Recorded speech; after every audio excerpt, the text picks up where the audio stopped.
Bengaluru city ಲಾಡ್ಜಿನ ಪದಾಧಿಕಾರಿಗಳೇ, ಸಹೋದರ ಸಹೋದರಿಯರೇ, ಇಂದಿನ ನನ್ನ ಭಾಷಣದ ವಿಷಯ ಮಾರ್ಗಜ್ಯೋತಿಯ ಮೊದಲನೇ ನಿಯಮ. ಮಾರ್ಗಜ್ಯೋತಿ ಅನ್ನೋ ಪುಸ್ತಕ the light on the path ಅನ್ನೋ ಇಂಗ್ಲಿಷ್ ಪುಸ್ತಕದ ಅನುವಾದ. 3 ಪುಸ್ತಕಗಳು ಥಿಯೋಸಾಫಿಕಲ್ ಸೊಸೈಟಿಯ ಸದಸ್ಯರ ಉನ್ನತ ಪ್ರಗತಿಗೆ, ಅದರೊಳಗೂ ಅವರ ಚಿಂತನೆಗೆ, ಧ್ಯಾನಕ್ಕೆ, ದಿನಜೀವನಕ್ಕೆ ಮಾರ್ಗದರ್ಶನ ನೀಡೋದಕ್ಕೆ ಬಹಳ ಉಪಯುಕ್ತವಾಗಿರ್ತಕ್ಕಂಥದ್ದು. ಅವುಗಳನ್ನು ತ್ರಿರತ್ನಗಳು, 3 ರತ್ನಗಳು ಅಂತ ಕರೆದಿದ್ದಾರೆ. ಆ ಪುಸ್ತಕಗಳು ಯಾವುದು ಅಂತ ಹೇಳಿದ್ರೆ, at the feet of the master ಅಥವಾ ಪರಮಗುರು ಚರಣ ಸನ್ನಿಧಿಯಲ್ಲಿ. ಎರಡನೇದು ಶಬ್ದ, ಮೌನದಲ್ಲಿ ಬರೋ ಶಬ್ದ, ಮೌನವಾಣಿ. ಮೂರನೇದು ಮಾರ್ಗಜ್ಯೋತಿ. ಇದರೊಳಗೆ at the feet of the master ಅನ್ನೋ ಪುಸ್ತಕ ಆಕಾಂಕ್ಷಿಗಳನ್ನು ಮೊದಲನೆಯ ದೀಕ್ಷೆಯ ಮಟ್ಟವರೆಗೂ ಕರ್ಕೊಂಡು ಹೋಗುತ್ತೆ. ಅದನ್ನು ಸರಿಯಾಗಿ ಅದರೊಳಗೆ ಕೊಟ್ಟಿರ್ತಕ್ಕಂಥ ಉಪದೇಶಗಳನ್ನು ನಾವು ನಮ್ಮ ದಿನ ಜೀವನದಲ್ಲಿ ಅಳವಡಿಸ್ಕೊಂತು ಅಂತ ಹೇಳಿದ್ರೆ ಮೊದಲನೆಯ ದೀಕ್ಷೆಯ ಮಟ್ಟದವರೆಗೂ ಕರ್ಕೊಂಡು ಹೋಗುತ್ತಂತೆ. ಅದೇ ರೀತಿಯಲ್ಲಿ ಮೌನವಾಣಿ 4ನೆಯ ದೀಕ್ಷೆ ಅರ್ಹತಾ ಪದವಿವರೆಗೂ ಕರ್ಕೊಂಡು ಹೋಗುತ್ತಂತೆ. ಅಲ್ಲಿಂದ ಆಚೆಗೆ ಕರ್ಕೊಂಡು ಹೋಗ್ತಕ್ಕಂಥದ್ದು ಮಾರ್ಗಜ್ಯೋತಿ, 3ನೇ ಹಂತ ಇದೆ. ಇದರಲ್ಲಿ 3 ಪದರದ ಅರ್ಥಗಳಿವೆ ಅಂತ ಹೇಳಿದ್ದಾರೆ. ಒಂದು ಅರ್ಥ ನಮ್ಮ ದೇಹಾತ್ಮನನ್ನು ವಶ ಮಾಡ್ಕೊಳ್ತಕ್ಕಂಥದ್ದು. ಜೀವಾತ್ಮ ದೇಹಾತ್ಮನನ್ನು ವಶ ಮಾಡಿಕೊಂಡು ಮೊದಲನೇ ದೀಕ್ಷೆ ತಲುಪೋದು. ಇನ್ನೊಂದು ಪದರದ ಅರ್ಥ, ಅದನ್ನು ನಾವು ಅನ್ವಯಿಸ್ಕೊಂಡ್ರೆ ಮೊದಲನೇ ದೀಕ್ಷೆಯಿಂದ 5ನೇ ದೀಕ್ಷೆವರೆಗೂ, ಅಂದರೆ ಜೀವನ್ಮುಕ್ತ ಪದವಿ ಪಡೆಯೋವರೆಗೂ ಬೇಕಾಗಿರೋ ಅರ್ಥ ಅದರಲ್ಲಿ ಸಿಗುತ್ತೆ. 3ನೇ ಪದರದಲ್ಲಿ ಜೀವನ್ಮುಕ್ತರಿಗೂ ಕೂಡ ಉಪಯುಕ್ತವಾಗುವಂಥ ಒಂದು ರೀತಿಯಲ್ಲಿ ಅದನ್ನು ಅನ್ವಯಿಸ್ಕೊಂಡ್ರೆ ಜೀವನ್ಮುಕ್ತ 5ನೇ ಪದವಿ ಪಡೆದ ನಂತರ ಮುಂದಕ್ಕೆ ಹೋಗ್ತಕ್ಕಂಥದ್ದು, ಕರ್ಕೊಂಡು ಹೋಗ್ತಕ್ಕಂಥದ್ದು 3ನೇ ಅರ್ಥ. ಹೀಗೆ ಇದು ಯೋಗ ಮಾರ್ಗದಲ್ಲಿ ಬಹುದೂರದವರೆಗೆ ಉಮೇದುವಾರನನ್ನು ಕರ್ಕೊಂಡು ಹೋಗ್ತಕ್ಕಂಥ ಒಂದು ಸಾಮರ್ಥ್ಯವನ್ನು ಪಡೆದಿದೆ. ಇದು ಬಹಳ ಆಳವಾಗಿರ್ತಕ್ಕಂಥ ಅರ್ಥ. ಇದನ್ನು ಗ್ರಹಿಸೋದು ಬಹಳ ಕಷ್ಟ. ಆದರೆ ಅದಕ್ಕೆ ಡಾಕ್ಟರ್ ಆನಿ ಬೆಸೆಂಟ್ ಮತ್ತು ಬಿಷಪ್ ಲೆಡ್ಬೇಕ್ ಅವರು ವ್ಯಾಖ್ಯಾನ ಮಾಡಿರೋದ್ರಿಂದ ಆ ವ್ಯಾಖ್ಯಾನವನ್ನು ನಾವು ಓದ್ಕೊಂಡ್ರೆ ನಮಗೆ ಸ್ವಲ್ಪ ಅರ್ಥ ಆಗುತ್ತೆ. ಆದರೂ ಕೂಡ ಇದನ್ನು ನಾವು ಜೀವನದಲ್ಲಿ ಪಾಲಿಸದೆ ಹೋದರೆ, ಇದನ್ನು ಸುಮ್ಮನೆ ಅಧ್ಯಯನ ಮಾಡೋದ್ರಿಂದ ಏನೂ ಪ್ರಯೋಜನ ಇಲ್ಲ. ನಮ್ಮ ದಿನ ಜೀವನದಲ್ಲಿ ನಾವು ಇದನ್ನು ಪಾಲಿಸ್ಕೊಂಡು ಹೋಗಬೇಕು. ನಮ್ಮ ದೈನಂದಿನ ಎಲ್ಲ ಆಲೋಚನೆಗಳು, ಕಾರ್ಯಗಳು ಮತ್ತು ಭಾವನೆಗಳು ಇದಕ್ಕೆ ಅನ್ವಯಿಸ್ಕೊಳ್ತಾ ಹೋಗ್ಬೇಕು. ಆವಾಗ ಮಾತ್ರ ಇದರಿಂದ ನಮಗೆ ಪ್ರಯೋಜನ ಆಗುತ್ತೆ. ಇದರಲ್ಲಿ ಪೂರ್ವಭಾವಿ 3 ಸಲಹೆಗಳನ್ನು ಕೊಟ್ಟಿದ್ರು. ಅದನ್ನು ನನ್ನ ಹಿಂದಿನ ಭಾಷಣದಲ್ಲಿ ನಾನು ಹೇಳಿದೆ. ಕಣ್ಣುಗಳು ನೋಡುವ ಶಕ್ತಿಯನ್ನು ಎಲ್ಲಿವರೆಗೆ ಅದು ಕಣ್ಣು ತನ್ನ ವಿಷಯವಾಗಿಯೇ ತಾನು ನೋಡ್ಕೊಳ್ತಾ ಇರುತ್ತೋ ಅಲ್ಲಿವರೆಗೂ ಕೂಡ ಮುಂದಕ್ಕೆ ಹೋಗೋಕ್ಕಾಗಲ್ಲ.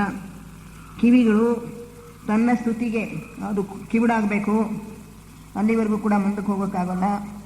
ಹೀಗೆ 3 ರೀತಿಯ ಪೂರ್ವಭಾವಿ ಸೂತ್ರಗಳನ್ನು ಕೊಟ್ಟಿದ್ದಾರೆ. ಅದನ್ನು ನಾವು ಹಿಂದಿನ ಒಂದು ಭಾಷಣದಲ್ಲಿ ತಿಳ್ಕೊಂಡ್ವಿ. ಈ ದಿನ ಮೊದಲನೆಯ ನಿಯಮ. ಇದರಲ್ಲಿ 3 ನಿಯಮಗಳು ಒಟ್ಟಿಗೆ ಬರ್ತವೆ. ಮೊದಲನೇದು ಮಹತ್ವಾಕಾಂಕ್ಷೆಯನ್ನು ಕೊಲ್ಲು ಅಂತ, 2ನೇ ನಿಯಮ ಆಸೆಯನ್ನು ಕೊಲ್ಲು ಅಂತ, 3ನೇದು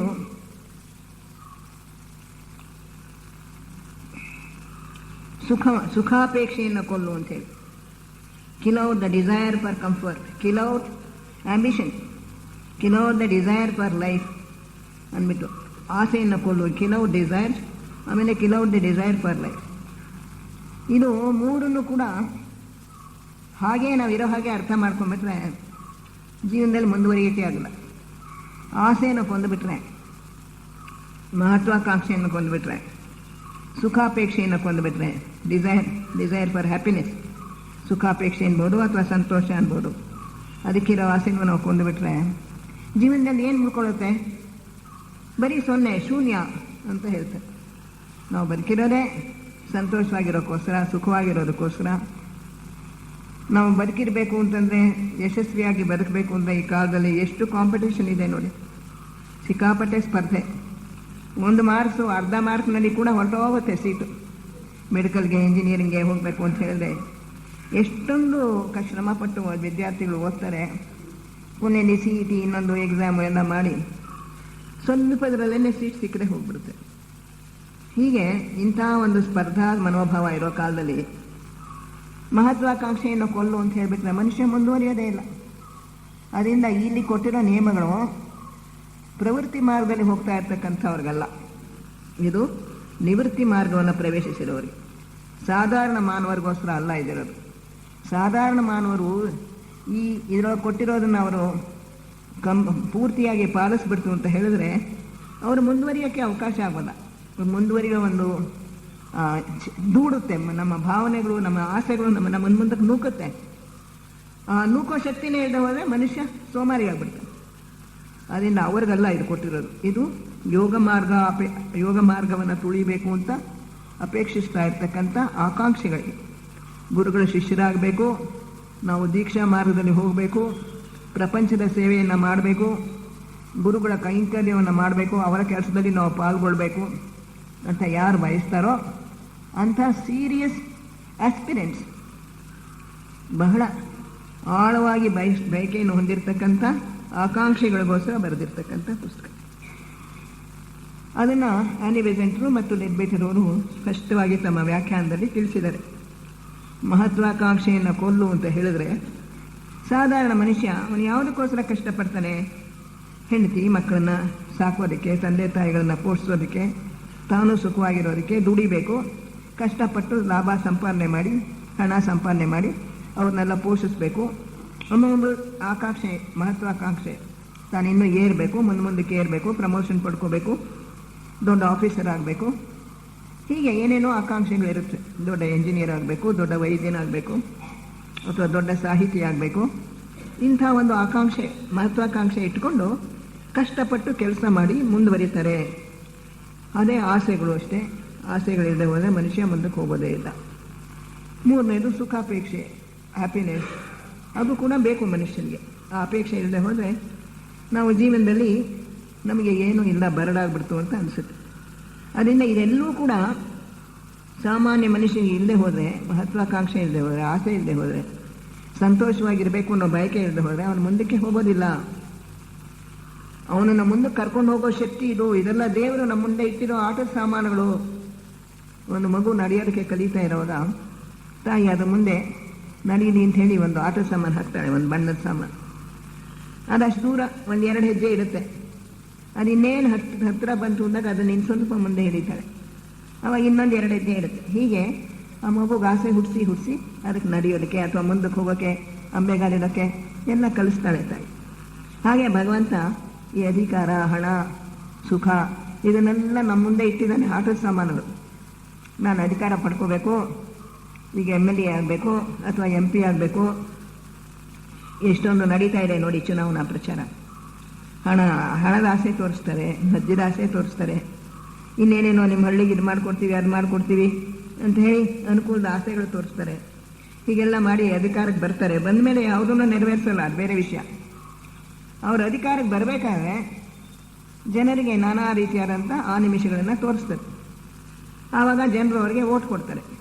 ಹಾಗೆ ನೀನು ಮುಂದೆ ಒಬ್ಬ ದೊಡ್ಡ ಎಂಜಿನಿಯರ್ ಆಗ್ತೀಯಾ ಅಂತ ಹೇಳಿ ಅವನಿಗೆ ಒಂದು ಆಸೆ ಹುಟ್ಟಿಸಿ ತಂದೆ ತಾಯಿ ಮಕ್ಕಳನ್ನ ಓದಿಸ್ತಾರೆ. ಈ ಆಸೆಗಳಿಂದ ಹೋದರೆ ನಾವು ಎವಲ್ಯೂಷನ್ ಅಥವಾ ಸಂಸರಣೆಯಲ್ಲಿ ಮುಂದಕ್ಕೆ ಹೋಗೋಕ್ಕೆ ಸಾಧ್ಯ ಇಲ್ಲ. ಅದೇ ನಮ್ಮನ್ನು ಮುಂದಕ್ಕೆ ನೂಕೋ ಶಕ್ತಿ. ಅದರಿಂದ ಈಗ ಬೇಕೇ ಬೇಕು ಇದು. ನಾವು ಎಲ್ಲಿವರೆಗೂ ಪ್ರವೃತ್ತಿ ಮಾರ್ಗದಲ್ಲಿ ಇರ್ತೀವೋ ಅಲ್ಲಿವರೆಗೂ ನಮ್ಮ ಒಳಗಿರ್ತಕ್ಕಂಥ ಸಾಮರ್ಥ್ಯಗಳು ಆಚೆ ಬರಬೇಕಿದ್ರಲ್ಲಿ. ಕಷ್ಟಪಟ್ಟು ಕೆಲಸ ಮಾಡ್ತೀವಿ ಆಸೆ ಇದ್ದರೆ. ವಿದ್ಯಾರ್ಥಿ ತಾನು ಪಾಸಾಗಬೇಕು, ಚೆನ್ನಾಗಿ ಮಾರ್ಕ್ಸ್ ತಗೋಬೇಕು ಅನ್ನೋದಕ್ಕೋಸ್ಕರ ಹಗಲು ರಾತ್ರಿ ಕಷ್ಟಪಟ್ಟು ಓದ್ತಾನೆ. ಆಟ, ಕ್ರಿಕೆಟು, ಇನ್ನೊಂದು ಮತ್ತೊಂದು ಆಸಕ್ತಿನ ಸದ್ಯಕ್ಕೆ ತಾತ್ಕಾಲಿಕವಾಗಿ ದಮನ ಮಾಡಿ ಪಾಠದ ಮೇಲೆ ತನ್ನ ಗಮನವನ್ನೆಲ್ಲ ಕೇಂದ್ರೀಕೃತ ಮಾಡಿ ಓದ್ತಾನೆ. ಹೀಗೆ ನಾವು ನಮ್ಮ ಒಳಗಿರ್ತಕ್ಕಂಥ ಅಂಥ ಸಾಮರ್ಥ್ಯಗಳನ್ನು ಹೊರಗೆ ಎಳೆಯೋಕ್ಕೆ, ನಮ್ಮಲ್ಲಿ ಕಷ್ಟಪಟ್ಟು ಕೆಲಸ ಮಾಡುವ ಸ್ವಭಾವವನ್ನು ಬೆಳೆಸೋದಕ್ಕೆ, ಇನ್ನೂ ಅನೇಕ ವಿಧವಾದಂಥ ಆಸೆಗಳನ್ನು ಗೆಲ್ಲಕ್ಕೆ, ಆವಾಗ ತಿಂಡಿ ತಿನಿಸು, ಒಂದು ಅಥ್ಲೆಟ್ ಅಂತ ಇಟ್ಕೊಳ್ಳೋಣ, ಒಂದು ಪಂದ್ಯದಲ್ಲಿ ಭಾಳ ಚೆನ್ನಾಗಿ ತಾನು ಓಡಿ ಅಲ್ಲಿ ಬಹುಮಾನ ಗಳಿಸ್ಬೇಕು, ಪದಕ ಗಳಿಸ್ಬೇಕು ಅನ್ನೋ ಆಸೆಗೋಸ್ಕರ ಏನು ಮಾಡ್ತಾರೆ ಆ ಸ್ಪರ್ಧಿಗಳು? ಬಹಳ ಸ್ಟ್ರಿಕ್ಟಾಗಿರ್ತಾರೆ ಡಯಟ್ನಲ್ಲಿ. ಕಷ್ಟಪಟ್ಟು ದಿನವೂ ವ್ಯಾಯಾಮ ಮಾಡ್ತಾರೆ. ಆ ದೇಹವನ್ನು ಹೆಂಗೆ ಬೇಕು ಅಂದರೆ ಹಾಗೆ ಬಗ್ಗಿಸ್ತಾರೆ. ದೇಹದ ಮೇಲೆ ಪೂರ್ಣವಾದ ಹತೋಟಿನ ಪಡ್ಕೋತಾರೆ. ಹೀಗೆ ಈ ಎಲ್ಲ ಸಾಮರ್ಥ್ಯಗಳು ಕೂಡ ಕಲಿಸುತ್ತವೆ ನಮ್ಮ ಆಸೆಗಳು, ಮಹತ್ವಾಕಾಂಕ್ಷೆಗಳು. ಅದರಿಂದ ಇವು ಬಹಳ ಅಗತ್ಯ. ಯಾವಾಗ ನಾವು ಇವುಗಳನ್ನು ಬಿಡಬೇಕು, ಕೊಲ್ಲಬೇಕು ಅಂದರೆ ನಾಶ ಮಾಡಬೇಕು? ಆಸೆನ ಯಾವಾಗ ನಾವು ನಾಶ ಮಾಡಬೇಕು? ಅಥವಾ ಮಹತ್ವಾಕಾಂಕ್ಷೆನ ನಾವು ಯಾವಾಗ ನಾಶ ಮಾಡಬೇಕು? ಸುಖಾಪೇಕ್ಷೆನ ಯಾವಾಗ ನಾಶ ಮಾಡಬೇಕು ಅಂದರೆ ನಮ್ಮನ್ನು ನಾವು ಸಂಪೂರ್ಣವಾಗಿ ಭಗವಂತನ ಸೇವೆಗೆ ಅರ್ಪಣೆ ಮಾಡಿಕೊಂಡಾಗ. ಗುರುಗಳ ಶಿಷ್ಯನಾಗಬೇಕು, ನಾನು ಉಮೇದುವಾರಿ ಶಿಷ್ಯನು, ಅನಂತರ ಸ್ವೀಕೃತ ಶಿಷ್ಯನಾಗಿ ಆಮೇಲಿಂದ ದೀಕ್ಷೆ ಪಡ್ಕೋಬೇಕು ಅನ್ನೋ ಒಂದು ಬಯಕೆ ಇಟ್ಕೊಂಡಿರೋರು, ಅಂತಹ ಒಂದು ಗುರಿಯನ್ನು ಇಟ್ಕೊಂಡಿರೋರು ಈ ಕೆಳಗಿನ ಮಟ್ಟದ ಆಸೆಗಳನ್ನ ಬಿಟ್ಕೊಡ್ಬೇಕಾಗತ್ತೆ. ಈ ದೇಹ ನಾನಲ್ಲ, ಈ ಸ್ಥೂಲ ದೇಹವೂ ನಾನಲ್ಲ, ನನ್ನ ಆಶಾ ದೇಹ ಅಥವಾ ಕಾಮದೇಹವೂ ನಾನಲ್ಲ, ನನ್ನ ಮನೋದೇಹವೂ ಕೂಡ ನಾನಲ್ಲ. ಇವೆಲ್ಲ ನನಗಿರ್ತಕ್ಕಂಥ ಉಪಕರಣಗಳು, ದೇ ಆರ್ ಇನ್ಸ್ಟ್ರೂಮೆಂಟ್ಸ್. ನಾನು ನಿಜವಾಗಿಯೂ ಕೂಡ ಆತ್ಮ, ಪುರುಷಾತ್ಮ. ನಾನು ಅನುಪಾದಕ ಲೋಕ ನನ್ನ ಮನೆ. ಅಲ್ಲಿಂದ ನಾನು ಕೆಳಗಡೆ ಇಳಿದು ಬಂದಿದ್ದೇನೆ. ಯಾತಕ್ಕೆ ಕೆಳಗಡೆ ಇಳಿದು ಬಂದಿದ್ದೇನೆ? ಈ ಕೆಳಗಿನ ಎಲ್ಲ ಲೋಕಗಳಲ್ಲಿಯೂ ಕೂಡ ನನಗೆ ದೇಹಗಳನ್ನು ನಾನು ಕಟ್ಕೊಂಡು ಆಯಾ ಲೋಕದಲ್ಲಿ ಏನೇನು ಕಲಿಬೇಕೋ, ಯಾವ್ಯಾವ ಸಾಮರ್ಥ್ಯಗಳನ್ನು ಬೆಳೆಸ್ಕೋಬೇಕೋ ಅದನ್ನೆಲ್ಲ ಬೆಳೆಸ್ಕೊಳ್ಳೋದಕ್ಕೋಸ್ಕರ ನಾನು ಕೆಳಗಡೆ ಇಳಿದು ಬಂದಿದ್ದೇನೆ. ನನ್ನ ಒಂದು ಸಣ್ಣ ಅಂಶ ಕೆಳಗಡೆ ಇಳಿದು ಬಂದಿದೆ. ದೇಹಾತ್ಮ ಪೂರ್ಣವಾಗಿ ಪುರುಷಾತ್ಮ ದೇಹಾತ್ಮನಲ್ಲಿ ಇಳಿಯೋಕ್ಕೆ ಸಾಧ್ಯ ಇಲ್ಲ. ಪುರುಷಾತ್ಮನ ಒಂದು ಸಣ್ಣ ತಂತು ಹೊರಡೋದು, ಅದು ಆತ್ಮಲೋಕ, ಬುದ್ಧಿಲೋಕ, ಊರ್ಧ್ವ ಮನೋಲೋಕಗಳಲ್ಲಿ ಒಂದೊಂದು ಶಾಶ್ವತ ಪರಮಾಣುವನ್ನು ಆರಿಸ್ಕೊಂಡು ಜೀವಾತ್ಮನನ್ನು ಕಟ್ಕೊಳ್ಳುತ್ತೆ. ಆ ಜೀವಾತ್ಮನಿಗೂ ಕೂಡ ರೂಪ ಮನೋಲೋಕದಿಂದ ಕೆಳಗಿಳಿಯೋಕ್ಕಾಗಲ್ಲ. ಅಲ್ಲೇ ಅಷ್ಟೇ ಅವನು ಅಲ್ಲಿ ನಿಂತು ಬಿಡ್ತಾನೆ. ಆ ಜೀವಾತ್ಮನಿಂದ ತಿರ್ಗಾ ಆ ಥ್ರೆಡ್ ಸೂತ್ರಾತ್ಮ ಮುಂದುವರೆದು ಕೆಳಗಿನ ಮನೋಲೋಕದಲ್ಲಿ ಒಂದು ಅಣುವನ್ನು ಆರಿಸ್ಕೊಂಡು, ಶಾಶ್ವತ ಅಣುವನ್ನು, ಕಾಮಲೋಕದಲ್ಲಿ ಒಂದು ಶಾಶ್ವತ ಪರಮಾಣು ಆರಿಸ್ಕೊಂಡು, ಸ್ಥೂಲ ಲೋಕದ ಅತಿವಾಯು ತತ್ವದಲ್ಲಿ ಒಂದು ಶಾಶ್ವತ ಪರಮಾಣು ಆರಿಸ್ಕೊಂಡು ಒಂದು ದೇಹಾತ್ಮವನ್ನು ಕಟ್ಕೊಳ್ಳುತ್ತೆ. ಈ ದೇಹಾತ್ಮದ ಮೂಲಕ ನಮ್ಮ ಪುರುಷಾತ್ಮನ ಅಂಶ ವ್ಯಕ್ತವಾಗುತ್ತೆ. ಪುರುಷಾತ್ಮ ಭಗವಂತನ ಒಂದು ಅಂಶ. ಆದ್ದರಿಂದ ದೇಹಾತ್ಮನಲ್ಲಿ ವ್ಯಕ್ತವಾಗೋದು ಕೂಡ ಆ ಭಗವಂತನ ಒಂದು ಅಂಶವೇ. ಆದರೆ ಬಹಳ ಡೈಲ್ಯೂಟ್ ಆಗಿಬಿಟ್ಟಿರುತ್ತೆ, ದುರ್ಬಲವಾಗಿರುತ್ತೆ. ಈ ಮೂರು ದೇಹಗಳನ್ನು ಕಟ್ಕೊಂಡು ಬಿಟ್ಟ ಮೇಲೆ ಜೀವಾತ್ಮನೇ ಕಟ್ಕೊಳ್ಳೋರು ಈ ಮೂರು ದೇಹಗಳನ್ನು. ಮನಸ್ಸಿನ ದೇಹ ಮತ್ತು ಕಾಮದೇಹ, ಸ್ಥೂಲ ದೇಹ ಮೂರನ್ನು ಕಟ್ಕೋತಾನೆ. ಆದರೆ ಜೀವಾತ್ಮ ಪೂರ್ತಿಯಾಗಿ ಈ ದೇಹಗಳನ್ನ ಪ್ರವೇಶ ಮಾಡೋಕ್ಕಾಗಲ್ಲ. ಅವನ ಕಾರಣ ದೇಹದಲ್ಲೇ ನಿಂತ್ಕೊಂಡ್ಬಿಡ್ತಾನೆ. ಒಂದು ಅಂಶವನ್ನು ಕೆಳಗಡೆ ಕಳಿಸ್ತಾನೆ. ಆ ಅಂಶ ಕೆಳಗೆ ಇಳಿದು ಬಂದ ಮೇಲೆ ತಾನು ಜೀವಾತ್ಮನ ಅಂಶ ಅನ್ನೋದನ್ನ ಮರ್ತು ಬಿಡುತ್ತೆ. ಯಾವಾಗ ತನಗೊಂದು ದೇಹ ಸಿಕ್ಬಿಡ್ತೋ, ಮನೋದೇಹ ಸಿಕ್ತೋ, ಕಾಮದೇಹ ಸಿಕ್ತೋ, ಸ್ಥೂಲ ದೇಹ ಸಿಕ್ತೋ, ಈ ಮೂರು ದೇಹಗಳನ್ನು ಇದೇ ನಾನು, ಈ ಮೂರು ದೇಹಗಳೇ ನಾನು ಅನ್ನೋ ಭಾವನೆ ಹೊಂದಿಬಿಡುತ್ತೆ ದೇಹಾತ್ಮ. ಆದ್ದರಿಂದ ನಮಗೆ ಈ ಮೂರು ಕವಚಗಳು ಇದು ಇರೋವರೆಗೂ ಕೂಡ ನಾನು ನಿಜವಾಗಿಯೂ ಕೂಡ ಜೀವಾತ್ಮ, ನಾನು ಪುರುಷಾತ್ಮನ ಒಂದು ಅಂಶ ಅನ್ನೋ ಅರಿವು ನಮಗೆ ಬರೋದಿಲ್ಲ. ಈ ಮೂರು ದೇಹಗಳೇ ನಾನು ಅನ್ನೋ ಒಂದು ಭ್ರಮೆಗೆ ನಾವು ತುತ್ತಾಗ್ಬಿಡ್ತೇವೆ. ಇದನ್ನು ಮಾಯೆ ಅಂತಾರೆ. ಸ್ಥೂಲ ದೇಹ ನಾನು ಅಂತ ಅಂದ್ಕೊಳ್ತೀವಿ ಎಷ್ಟೋ ಸಲ. ಇದಕ್ಕೆ ಸ್ವಲ್ಪ ನೋವು ಬಂದರೆ, ಅಯ್ಯೋ ನನಗೆ ತಲೆ ನೋಯ್ತಾ ಇದೆ, ಅಯ್ಯೋ ನನಗೆ ಜ್ವರ ಬಂದ್ಬಿಟ್ಟಿದೆ, ನನ್ನ ಕಾಲು ಉಳುಕ್ಬಿಟ್ಟಿದೆ, ನಾನು ಅಂತ ಹೇಳಿ ಹೇಳ್ಕೊಳ್ತೀವಿ. ನನ್ನ ಕಾಲು ನೋಯ್ತಾ ಇದೆ, ನಂದು ಈ ಕಾಲು, ನಾನೇ ಈ ನೋವು ಅನ್ನೋ ಒಂದು ಭಾವನೆ ಬಂದ್ಬಿಡುತ್ತೆ. ಹಾಗೆಯೇ ನಮಗೇನಾದ್ರು ಆಸೆ ಬಂತು ಅಂದರೆ ಆ ಆಸೆ ನಮ್ಮನ್ನು ಪೂರ್ಣವಾಗಿ ಆವರಿಸ್ಕೊಂಡ್ಬಿಡುತ್ತೆ. ನಾನು ಅಂಥದ್ದೇ ಒಂದು ಬೆನ್ಸ್ ಕಾರ್ ಕೊಂಡ್ಕೋಬೇಕು, ಅಲ್ಲಿವರೆಗೂ ನಮ್ಗೆ ಶಾಂತಿ ಇಲ್ಲ, ನನಗೆ ಅದು ಬೇಕೇ ಬೇಕು, ಅಥವಾ ಇಂಥದ್ದೊಂದು ಸಿನಿಮಾ ಥಿಯೇಟ್ರ್ ಮನೇಲೇ ಹಾಕ್ಕೋಬೇಕು. ಹೀಗೆ ಏನೇನೋ ಕನಸು ಕಟ್ಕೊಂಡ್ಬಿಡ್ತೀವಿ. ಆ ಆಸೆ ಪೂರೈಸ್ಕೊಳ್ಳೋಕ್ಕೋಸ್ಕರ ಕಷ್ಟಪಟ್ಟು ಕೆಲಸ ಮಾಡ್ತೀವಿ. ನಮ್ಮ ಮನಸ್ಸು ತಾನೇ ಅದಂತೂ ಮೆರೆಯುತ್ತೆ, ಅಹಂಕಾರದಿಂದ ಮೆರೆಯುತ್ತೆ. ನಾನೇ ಈ ಮನಸ್ಸು ಅಂತ ನಾವು ಅಂದ್ಕೊಂಡ್ಬಿಡ್ತೀವಿ, ಈ ಮನೋದೇಹವೇ ನಾನು ಅಂತ ಅದರ ಜೊತೆಯಲ್ಲಿ ಏಕೀಕರಿಸ್ಕೊಂಡ್ಬಿಟ್ಟಿದ್ದೀವಿ. ಅದರಿಂದ ಸಿಕ್ಕಾಪಟ್ಟೆ ನಮಗೆ ಅಹಂಕಾರ, ನಾನು ಇತರರಿಗಿಂತ ಮೇಲು ಅನ್ನೋ ಭಾವನೆ ಇದೆ. ಯಾರಾದರೂ ನಮ್ಮನ್ನು ಒಂದು ಸ್ವಲ್ಪ ಟೀಕೆ ಮಾಡ್ತು ಅಂದರೆ ನಮಗೆ ಸಹಿಸೋದಿಲ್ಲ. ಯಾರು ನಮ್ಮನ್ನು ಟೀಕಿಸ್ತಾರೋ ಅವರ ಮೇಲೆ ಬೀಳ್ತೀವಿ. ನೋಡೋ ನನಗೆ ಎಷ್ಟೊಂದು ಅವಮಾನ ಮಾಡ್ದ, ಯಾವಾಗಲೂ ದೋಷಾರೋಪಣೆ ಮಾಡ್ತಾ ಇರ್ತಾನೆ, ದೋಷನೇ ಕಂಡುಹಿಡಿತಾನೆ ಅಂತ ಹೇಳಿ ಅವರ ಮೇಲೆ ನಮಗೆ ಒಂದು ವಿಧವಾದಂಥ ದ್ವೇಷ, ರಿಸೆಂಟ್ಮೆಂಟ್, ಅವರನ್ನು ಕಂಡ್ರೆ ಅಸಮಾಧಾನ, ಇದೆಲ್ಲ ಬರುತ್ತೆ. ಹಾಗೆ ನಮ್ಮ ಮಾತಿನ ಮೇಲೆ ನಮಗೆ ಹತೋಟಿ ಇರೋದಿಲ್ಲ, ಭಾವನೆಗಳ ಮೇಲೆ ಹತೋಟಿ ಇರೋದಿಲ್ಲ. ಸುಲಭವಾಗಿ ಕೋಪಕ್ಕೆ ತುತ್ತಾಗ್ತೀವಿ, ಅಸೂಯೆಗೆ ತುತ್ತಾಗ್ತೀವಿ. ಯಾರಾದರೂ ಒಂದು ಸ್ವಲ್ಪ ನಮಗೆ ಎದುರಾಗಿ ಮಾತಾಡಿದ್ರೆ ಅವ್ರನ್ನ ಹೊಡೆಯೋಕ್ಕೆ ಹೊರಟು ಬಿಡ್ತೀವಿ. ರಾಜಕೀಯ ವ್ಯಕ್ತಿಗಳನ್ನ ನೋಡಿ ಅಸೆಂಬ್ಲಿನಲ್ಲಿ, ಪಾರ್ಲಿಮೆಂಟ್ನಲ್ಲಿ ಎಲ್ಲ ಕಡೆನೂ ಗುದ್ದಾಡ್ತಾರೆ. ಜನಗಳು ನೋಡ್ತಾರೆ, ನಮ್ಗೆ ಅವಮಾನ ಆಗುತ್ತೆ ಅನ್ನೋ ಒಂದು ಆ ಥರ ಪ್ರಜ್ಞೆನೂ ಇಲ್ಲ. ತಾವಿರ್ತಕ್ಕಂಥ ಒಂದು ಉನ್ನತ ಸ್ಥಾನವನ್ನು ಮರೆತುಬಿಟ್ಟು ಅಲ್ಲೇ ಕುರ್ಚಿ ಮೇಜು ಎಸೆದಾಡ್ತಾರೆ, ಹೊಡೆದಾಡ್ತಾರೆ, ಶರ್ಟ್ಗಳು ಹರಿತಾರೆ, ಎಲ್ಲ ಮಾಡ್ತಾರೆ. ಎಲ್ಲಿಂದ ಬಂತು ಈ ರೋಷ, ಈ ಕೋಪ? ನಮ್ಮ ಕಾಮದೇವರಿಂದ ಹೊರಡುತ್ತೆ. ಯಾವಾಗ ನಮಗೆ ನಮ್ಮ ಭಾವನೆಗಳ ಮೇಲೆ ಹತೋಟಿ ಇರೋದಿಲ್ವೋ ಆಗ ಆ ಭಾವನೆಗಳು ನಮ್ಮನ್ನು ವಶ ಮಾಡ್ಕೊಂಡ್ಬಿಡುತ್ತೆ. ಒಂದು ಕುದುರೆ ಇನ್ನು ಹೊಸದಾಗಿ, ಒಂದು ಆನೆ ಅಂತಲೇ ಇಟ್ಕೊಳ್ಳಿ, ಆನೆ ಹೊಸದಾಗಿ ಕಾಡಿಂದ ತಂದರೆ ಪಳಗಿರೋಲ್ಲ, ಅದ್ರ ಮೇಲೆ ನಾವು ಕೂತ್ಕೊಂಡ್ರೆ ಅದು ಎಲ್ಲೋ ತಗೊಂಡೋಗಿ ಎತ್ತಾಕ್ಬಿಡುತ್ತೆ. ಹಾಗೆ ಪಳಗಿಲ್ಲದೆ ಇರೋ ಕುದುರೆ ಮೇಲೆ ನಾವು ಸವಾರಿ ಮಾಡೋಕೆ ಹೊರಟರು ಕೂಡ ಅದು ನಾಗಾಲೋಟದಿಂದ ಹೊಡೆದು ಎಲ್ಲೋ ಒಂದು ಕಡೆ ಬಿಸಾಕ್ಬಿಟ್ಟು ಹೊರಟೋಗುತ್ತೆ. ಪಳಗಿಸಿದ ಮೇಲೆ ನಮ್ಮನ್ನು ಎಲ್ಲಿಗೆ ಬೇಕಾದ್ರೂ ಕೂಡ ಕರ್ಕೊಂಡು ಹೋಗುತ್ತೆ. ನಾವು ಕೆಳಗೆ ನಿಧಾನಕ್ಕೆ ಹೋಗುವಂದ್ರೆ ನಿಧಾನಕ್ಕೆ ಹೋಗುತ್ತೆ, ಬೇಗ ಹೋಗುವಂದ್ರೆ ಬೇಗ ಹೋಗುತ್ತೆ. ನಾವು ಹೇಳ್ದಂಗೆ ಕೇಳುತ್ತೆ. ಅವಾಗ ಆ ಕುದುರೆ ಪಳಗಿಸ್ಬೇಕು ಮೊದಲು. ಹಾಗೆ ನಾವು ನಮ್ಮ ಈ 3 ದೇಹಗಳನ್ನು ಪಳಗಿಸ್ಕೊಂಡ್ರೆ ಅದಕ್ಕೆ ಎಷ್ಟು ಆ ಕುದುರೆಗೆ ಅದು ಕೇಳಿದ್ದೆಲ್ಲ ಕೊಡ್ತಾನೆ ಮಾಲೀಕ? ಇಲ್ಲ. ಅದು ಆರೋಗ್ಯಕ್ಕೆ ಯಾವುದು ಒಳ್ಳೆಯದೋ ಅಷ್ಟು ಹುರುಳಿ ಹಾಕ್ತಾನೆ, ಅಷ್ಟು ನೀರು ಕೊಡ್ತಾನೆ, ಅಷ್ಟು ಹುಲ್ಲು ತಂದು ಹಾಕ್ತಾನೆ. ಅದು ಏನು ಬೇಕು ಅಂದರೆ ಅದನ್ನೆಲ್ಲ ಕೇಳಿದ್ರೆ ದೋಸೆ, ಇಡ್ಲಿ, ಇನ್ನೊಂದು ಮತ್ತೊಂದು, ಮಾಂಸ ಅದೆಲ್ಲ ಕೊಡೋದಿಲ್ಲ. ಅದು ಆರೋಗ್ಯಕ್ಕೆ ಯಾವುದು ಒಳ್ಳೆಯದೋ ಅದನ್ನು ಕೊಡ್ತಾನೆ. ಹಾಗೆ ನಾವು ನಮ್ಮ ಸ್ಥೂಲ ದೇಹಕ್ಕೆ ಯಾವುದು ಒಳ್ಳೆಯದು, ಅದರ ಆರೋಗ್ಯಕ್ಕೆ ಯಾವುದು ಒಳ್ಳೆಯದು, ನಮ್ಮ ಮನೋದೇಹಕ್ಕೆ, ಕಾಮದೇಹಕ್ಕೆ ಯಾವುದು ಒಳ್ಳೆಯದು, ಅಂಥ ಭಾವನೆಗಳು, ಅಂಥ ಆಲೋಚನೆಗಳು ಅದನ್ನು ಮಾತ್ರ ಇಟ್ಕೊಂಡು ಅವುಗಳನ್ನು ಕೊಟ್ಟು ಬೆಳೆಸಿ ಈ 3 ದೇಹಗಳನ್ನು ನಮ್ಮ ವಶದಲ್ಲಿ ಇಟ್ಕೊಂಡ್ರೆ, ಹತೋಟಿಯಲ್ಲಿ ಇಟ್ಕೊಂಡ್ರೆ, ಪಳಗಿದ ಕುದುರೆ ಹೇಗೆ ಯಜಮಾನನಿಗೆ ಬಹಳ ಒಂದು ಒಳ್ಳೆಯ ಸಾಧನ ಆಗುತ್ತೋ, ಉಪಕರಣ ಆಗುತ್ತೋ, ಅವನು ಎಲ್ಲಿಗೆ ಬೇಕಾದ್ರೆ ಅಲ್ಲಿಗೆ ಕರ್ಕೊಂಡು ಹೋಗುತ್ತೆ. ಬೇಗ ಹೋಗೋದ್ರೆ ಬೇಗ ಹೋಗುತ್ತೆ, ದೌಡು ಹೊಡೆಯಿದ್ರೆ ದೌಡು ಹೊಡೆಯುತ್ತೆ. ಹಾಗೆ ನಮ್ಮ ಈ 3 ದೇಹಗಳು ಕೂಡ ನಮ್ಮ ಪಳಗಿದ ಅನಿಮಲ್ಸ್, ನಮ್ಮ ಉಪಕರಣಗಳಾಗಬೇಕು.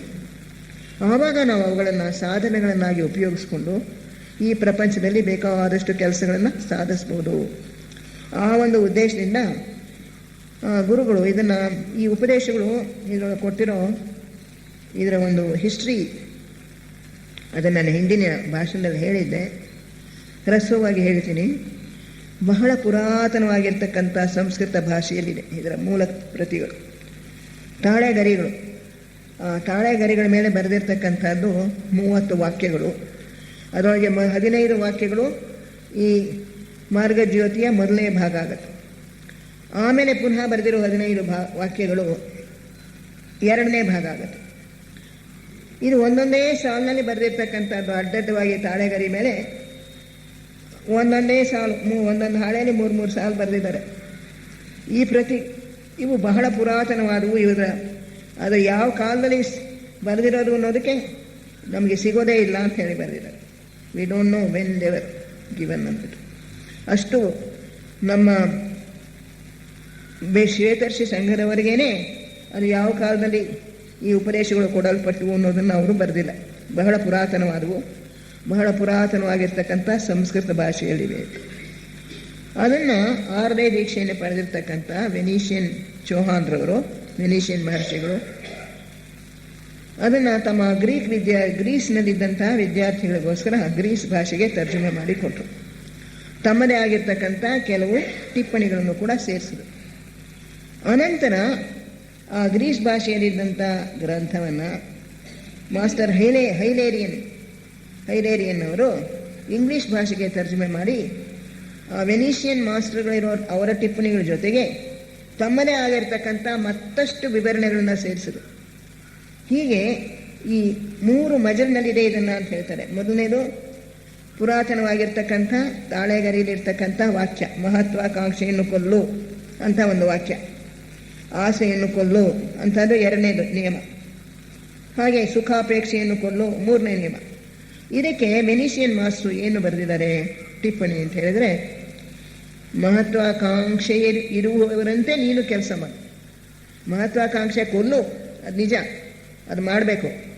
ಆದರೆ ಮಹತ್ವಾಕಾಂಕ್ಷೆ ಇರುವವರು ಹೇಗೆ ಕೆಲಸ ಮಾಡ್ತಾರೋ ನೀನು ಹಾಗೆ ಕೆಲಸ ಮಾಡು. ಹಾಗೆ ಆಸೆಯನ್ನು ಕೊಲ್ಲು, ಅದು ನಿಯಮ.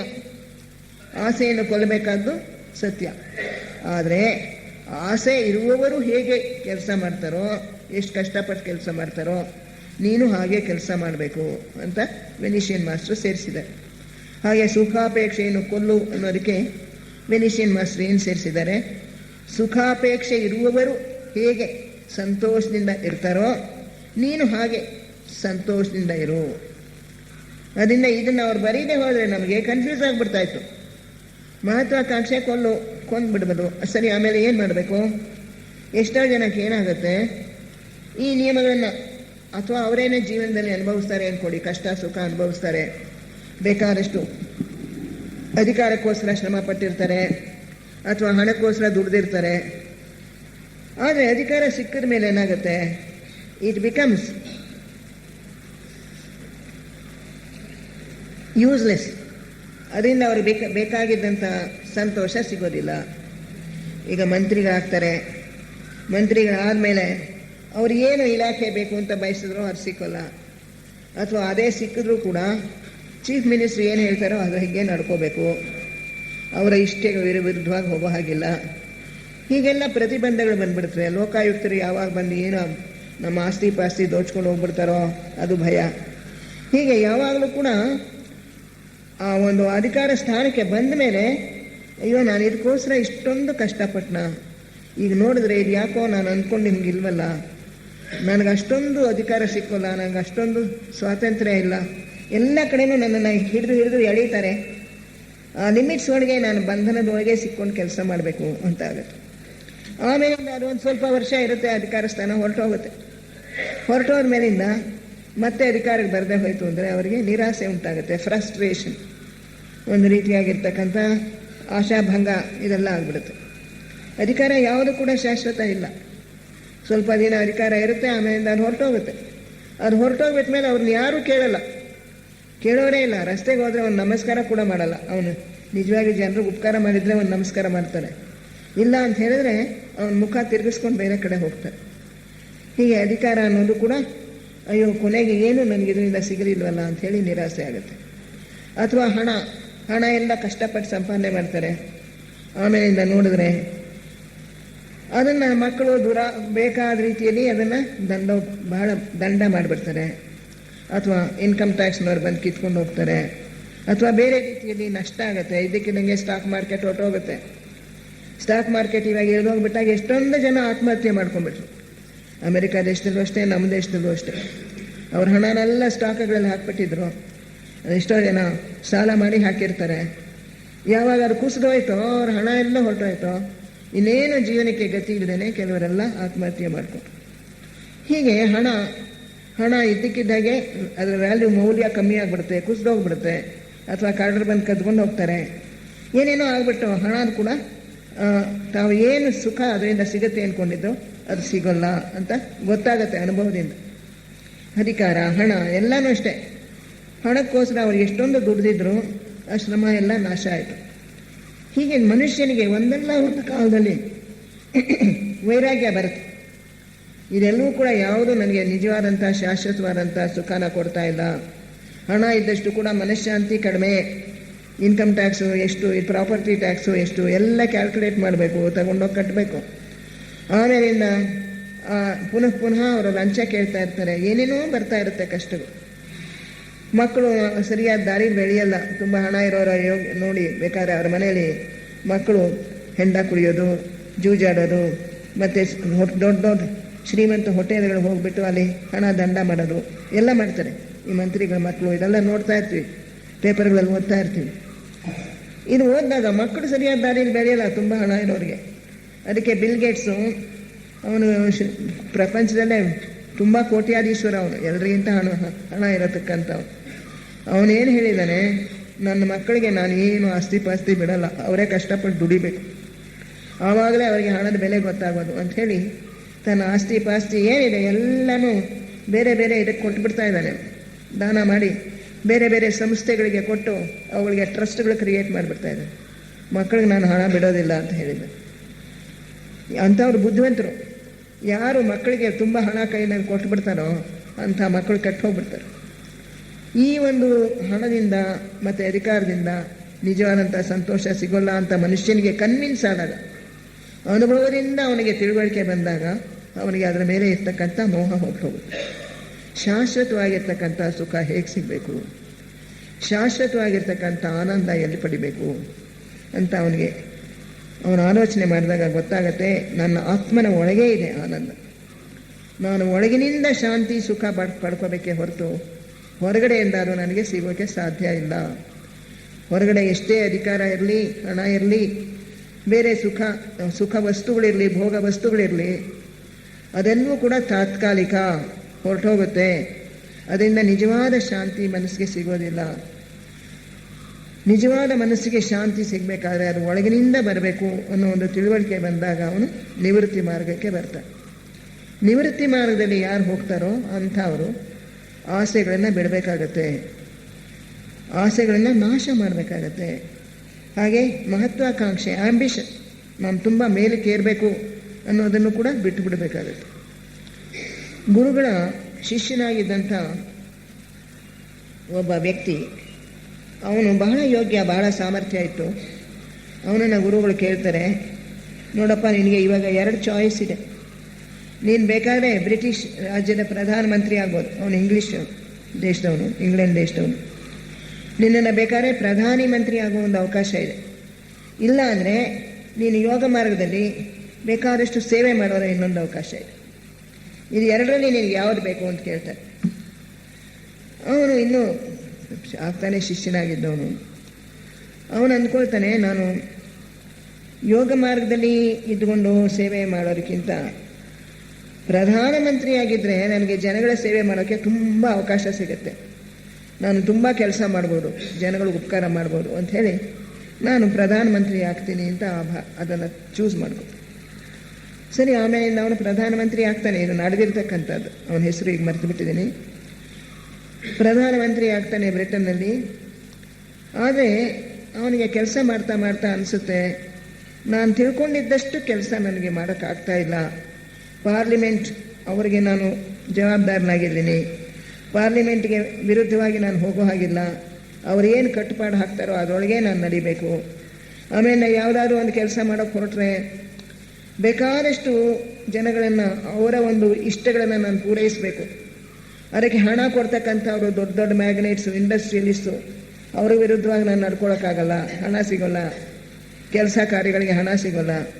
ಅವರ ಒಂದು ಕೆಲವು ಅವರ ಆಸೆಗಳನ್ನ ನಾನು ಪೂರೈಸಬೇಕು, ದಾಕ್ಷಿಣ್ಯಕ್ಕೆ ಒಳಗಾಗಬೇಕು.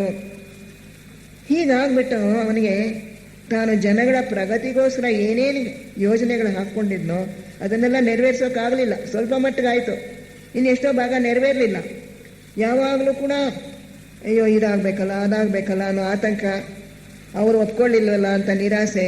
ಹೀಗಾಗಿ ಕೊನೆಗೆ ಅವನು ಅಂದ್ಕೊಳ್ತಾನೆ, ನಾನು ಈ ಪ್ರಧಾನಮಂತ್ರಿ ಪಟ್ಟ ಸ್ವೀಕರಿಸೋದಕ್ಕಿಂತ ಆ ಗುರುಗಳು ಹೇಳಿದಂಥ ಸೇವಾ ಮಾರ್ಗಕ್ಕೆ ಹೋಗಿದ್ರೆ ಇನ್ನೂ ಚೆನ್ನಾಗಿ ಕೆಲಸ ಮಾಡ್ಬೋದಾಗಿತ್ತು. ಜನರಿಗೆ ಅವ್ರಿಗೆ ಬೇಕಾದಂಥ ಆಧ್ಯಾತ್ಮಿಕ ಸಲಹೆ ವಿದ್ಯೆ ಕೊಟ್ಟು ನಾನು ಹೆಚ್ಚು ಕೆಲಸ ಮಾಡ್ಬೋದಾಯಿತು.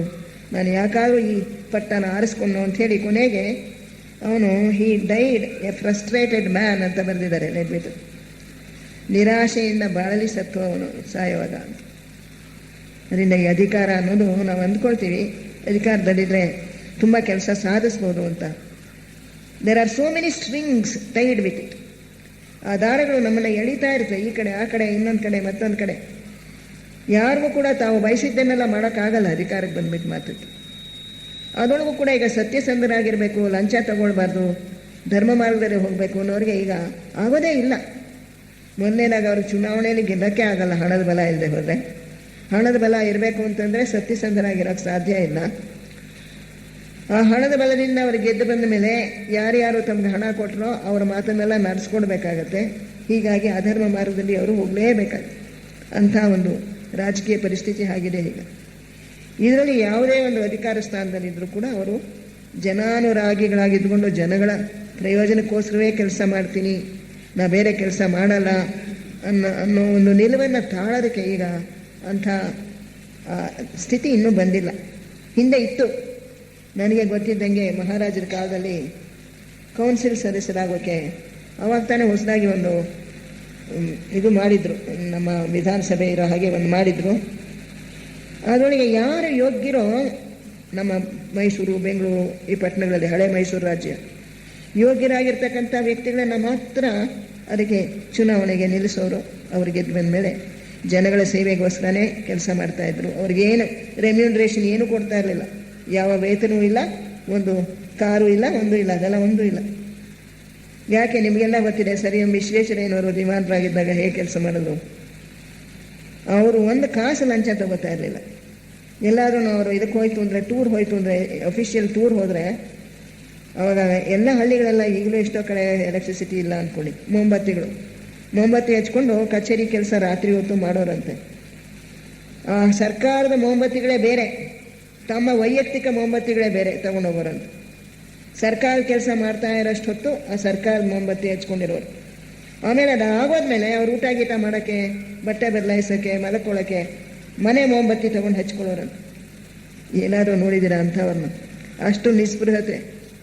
ಸರ್ಕಾರದ ಕಾಸನ್ನು ಒಂದು ಕಾಸು ಕೂಡ ದಂಡ ಮಾಡಬಾರ್ದು ಅನ್ನೋ ಒಂದು ನಿಸ್ಪೃಹತೆ, ಅಂತ ಒಂದು ರೈಟ್ ಆ್ಯಂಡ್ ರಾಂಗ್, ಯಾವುದು ಸರಿ ಯಾವುದು ತಪ್ಪು ಅನ್ನೋ ಪ್ರಜ್ಞೆ ಅಷ್ಟು ಉನ್ನತ ಮಟ್ಟದಲ್ಲಿ ಇಟ್ಕೊಂಡಿದ್ರು.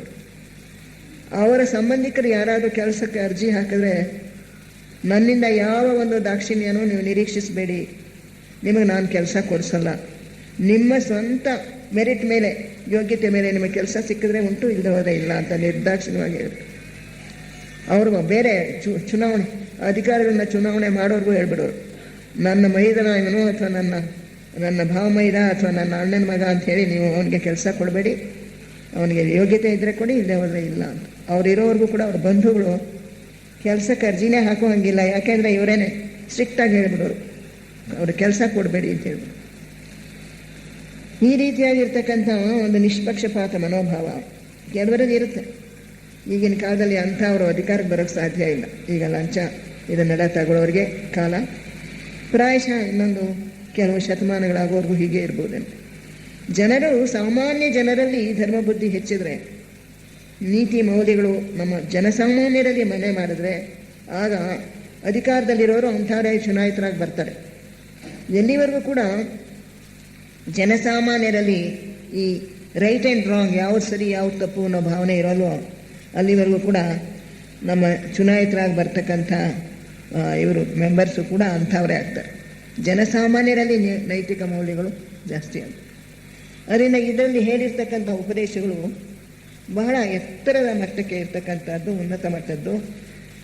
ಇವುಗಳನ್ನು ಪಾಲಿಸಬೇಕಾದವರು ದೇಹತಃ ಬಹಳ ತ್ಯಾಗ ಮಾಡಬೇಕು, ಎಷ್ಟೋ ಕಷ್ಟಪಡಬೇಕಾಗ್ಬೋದು. ಈ ಪ್ರಪಂಚದಲ್ಲಿ ಬೇರೆಯವರು ಇದನ್ನು ನೋಡಿ ಹಾಸ್ಯ ಮಾಡ್ಬೋದು, ನಗಬೋದು, ನೋಡು ಅವನು ಎಂಥವನು, ಬಂದಿರೋ ಅವಕಾಶನ ಉಪಯೋಗಿಸ್ಕೊಳ್ಳೋದಿಲ್ಲ, ಎಷ್ಟೊಂದು ಹಣ ಮಾಡ್ಕೊಳ್ಳೋಕೆ ಅವ್ನಿಗೆ ಅವಕಾಶ ಇದೆ, ಅವನು ತಗೊಳ್ಳಲ್ಲ. ಅವ್ರ ಹೆಂಡ್ತೀರೇ ಕೆಲವು ಸಲ ಕೇಳ್ಬೋದು, ನನಗೆ ಪಕ್ಕದ ಮನೆಯವರು ಅಷ್ಟೊಂದು ಚೆನ್ನಾಗಿದ್ದಾರೆ, ಕಾರ್ ಇಟ್ಕೊಂಡಿದ್ದಾರೆ, ಬಂಗ್ಲೆ ಇಟ್ಕೊಂಡಿದ್ದಾರೆ, ನಿಮ್ಮ ಹಾಗೆ ಅದೇ ಕೆಲಸದಲ್ಲೇ ಇದ್ದಾರೆ ಅವರು, ಅದೇ ನೀವು ನೋಡಿ ಬಾಡಿಗೆ ಮನೆಯಲ್ಲೇ ಇದ್ದೀರಿ, ನನಗೆ ಬೇಕಾದ ಒಡವೆ ಮಾಡಿಸ್ಕೋಬೇಕು ಅಂದರೆ ದುಡ್ಡಿಲ್ಲ ಅಂತೀರಿ ಅಂತ ಹೆಂಡ್ತೀರೇ ಎಷ್ಟೋ ಸಲ ಕೇಳ್ತಾರೆ ಗಂಡಂದರು. ನನಗೆ ಗೊತ್ತಿದ್ದ ಹಾಗೇನೆ ಮಂಡ್ಯದಲ್ಲಿ ಒಬ್ಬರು ಎಂಜಿನಿಯರು, PWD ಎಂಜಿನಿಯರ್ ಆಗಿದ್ದವರು, ಅವರು ಬಹಳ ನಿಸ್ಪೃಹರು. ಆದರೆ ಅವರ ಜೊತೆಯಲ್ಲೇ ಇದ್ದಂಥ ಇನ್ನೊಬ್ಬ ಸಹೋದ್ಯೋಗಿ ಬೇಕಾದಷ್ಟು ಲಂಚ ತಗೊಂಡು ದುಡ್ಡು ಮಾಡ್ಕೊಂಡಿದ್ರು. ಇವರು ಕೇಳೋರು ಗಂಡನ್ನ.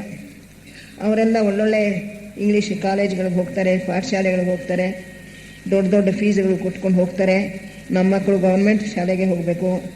ಆಮೇಲೆ ಅವ್ರು ನೋಡಿ ಎಲ್ಲ ಕಾರ್ನಲ್ಲಿ ಹೋಗ್ತಾರೆ, ನಾವು ಬರೀ ರಿಕ್ಷಾದಲ್ಲೋ ಜಟ್ಕ ಗಾಡಿಲೋ ಹೋಗಬೇಕು. ನೀವು ಸ್ವಲ್ಪ ತಗೊಳ್ಳಿ ಲಂಚನ ಅಂತ. ಅವ್ರು ತಗೊಳ್ಳಿಲ್ಲ. ಮನೇಲಿ ಬಹಳ ಬಡತನದಿಂದಲೇ ಕಾಲ ಕಳೆದ್ರು. ಅನಂತರ ಏನಾಯಿತು, ಕೆಲವು ವರ್ಷಗಳ ಕಳೆದ ಮೇಲೆ ಯಾರು ಲಂಚ ತಗೊಳ್ತಾ ಇದ್ರು ಅವ್ರ ಪಕ್ಕದ ಮನೇಲಿದ್ದಂಥ ಅಧಿಕಾರಿಗಳು, ಅವ್ರ ಮಕ್ಕಳೆಲ್ಲ ದುರ್ಮಾರ್ಗಕ್ಕೆ ಇಳಿದು ಹೋಗ್ಬಿಟ್ರು. ಯಾರನ್ನು ಸರಿಯಾಗಿ ಎಜುಕೇಟೆಡ್ ಆಗಲಿಲ್ಲ, ದುರ್ಮಾರ್ಗಕ್ಕೆ ಇಳಿದ್ಬಿಟ್ರು. ಇವರ ಮಕ್ಕಳು ಕಷ್ಟಪಟ್ಟು ಓದಿ ಕೆಲಸ ಮಾಡಿ ಚೆನ್ನಾಗಿ ಒಳ್ಳೊಳ್ಳೆ ಕೆಲಸಗಳಿಗೆ ಪಡ್ಕೊಂಡು ಚೆನ್ನಾಗಿದ್ದಾರೆ. ಅವಾಗ ಅವ್ರು ಹೇಳಿದ್ರಂತೆ, ನೋಡು, ಧರ್ಮ ಮಾರ್ಗದಲ್ಲಿ ನಾವು ಓದೋದಕ್ಕೋಸ್ಕರ ಧರ್ಮ ನಮ್ಮನ್ನು ಕಾಪಾಡಿದೆ, ಅಧರ್ಮ ಮಾರ್ಗದಲ್ಲಿ ಹೋಗಿರೋ ಅವ್ರ ಗತಿ ನೋಡು ಅಂತ ಹೇಳಿದ್ರು. ಈ ತರಹ ಆಗತ್ತೆ. ಆದರೆ ಎಷ್ಟೋ ಸಲ ಅಧರ್ಮ ಮಾರ್ಗದಲ್ಲಿರೋರು ಏಳಿಗೆಗೆ ಬರೋದು ನಾವು ನೋಡ್ತೀವಿ. ಅವರು ಚೆನ್ನಾಗಿರ್ತಾರೆ, ಅವ್ರ ಮಕ್ಕಳು ಚೆನ್ನಾಗಿರ್ತಾರೆ. ಅದು ಹೇಗಾಯಿತು, ಕರ್ಮ ಎಲ್ಲಿ ಹೋಯ್ತು, ಕರ್ಮ ನಿಯಮ ಎಲ್ಲಿ ಹೋಯ್ತು ಅಂದರೆ ಅವರ ಹಿಂದಿನ ಜನ್ಮಗಳು ಮಾಡಿರೋ ಸತ್ಕರ್ಮದ ಒಂದು ಫಲ ಇರೋವರೆಗೂ ಕೂಡ ಅವರು ಈಗ ಚೆನ್ನಾಗಿರ್ತಾರೆ. ಆದರೆ ಈಗ ಮಾಡ್ತಾ ಇರೋ ದುಷ್ಕರ್ಮ ಅವ್ರನ್ನ ಮುಂದೆ ಓವರ್ಟೇಕ್ ಮಾಡುತ್ತೆ. ಆ ಸತ್ಕರ್ಮವನ್ನೆಲ್ಲ ಹೋಗಲಾಡಿಸಿ ಇವರ ದುಷ್ಕರ್ಮದ ಫಲವನ್ನು ಅವರು ಅನುಭವಿಸಲೇಬೇಕಾಗುತ್ತೆ. ಅದರಿಂದ ಈ ಧರ್ಮ ಅಧರ್ಮದಲ್ಲಿ ನಮಗೆ ಬಹಳ ಭದ್ರವಾಗಿರೋ ನಂಬಿಕೆ ಇರಬೇಕು. ಪುನರ್ಜನ್ಮ ಕರ್ಮ ನಿಯಮಗಳಲ್ಲಿ ಪೂರ್ಣವಾದ ನಂಬಿಕೆ ಇರಬೇಕು. ಲಾ ಆಫ್ ಎವಲ್ಯೂಷನ್, ಸಂಸರಣೆಯ ನಿಯಮದಲ್ಲಿ ನಮಗೆ ನಂಬಿಕೆ ಇರಬೇಕು. ವಿಕಾಸ ನಿಯಮ, ಪ್ರತಿಯೊಬ್ಬರೂ ಕೂಡ ಸದಾ ಮುಂದುವರಿತಾ ಇದ್ದೀವಿ. ಎಲ್ಲ ಅನುಭವಗಳು ಕೂಡ ನಮಗೆ ಒಳ್ಳೆಯದು ಮಾಡೋಕ್ಕೋಸ್ಕರನೇ ಬರುತ್ತೆ, ನಮಗೆ ಪಾಠ ಕಲಿಸೋಕ್ಕೋಸ್ಕರ ಬರ್ತಾ ಇದೆ. ಒಂದೊಂದು ಅನುಭವದಿಂದಲೂ ನಾವು ಪಾಠ ಕಲಿಬೇಕು ಅನ್ನೋದು ನಮಗೆ ಸ್ಪಷ್ಟವಾಗಿ ಆಳವಾಗಿ ಬೇರೂರಿರಬೇಕು. ಆವಾಗ ಮಾತ್ರ ನಾವು ಈ ಒಂದು ಮಾರ್ಗದಲ್ಲಿ, ಯೋಗ ಮಾರ್ಗದಲ್ಲಿ ಹೆದರದೆ ಧೈರ್ಯದಿಂದ ಧೃತಿಗೆಡದೆ ಮುಂದುವರಿಯೋದಕ್ಕೆ ಸಾಧ್ಯ. ಸ್ವಲ್ಪ ನಮಗೆ ಅಪನಂಬಿಕೆ ಹುಟ್ಟಿದ್ರು ಕೂಡ ನಾವು ಬಿದ್ದೋಗ್ತೀವಿ. ಧರ್ಮ ನಮ್ಮನ್ನು ಧರ್ಮೋ ರಕ್ಷತೆ ರಕ್ಷಿತ ಅಂಥೇಳಿ ಬಹಳ ಹಿಂದಿನಿಂದ ಬಂದಿದೆ ನಮಗೆ.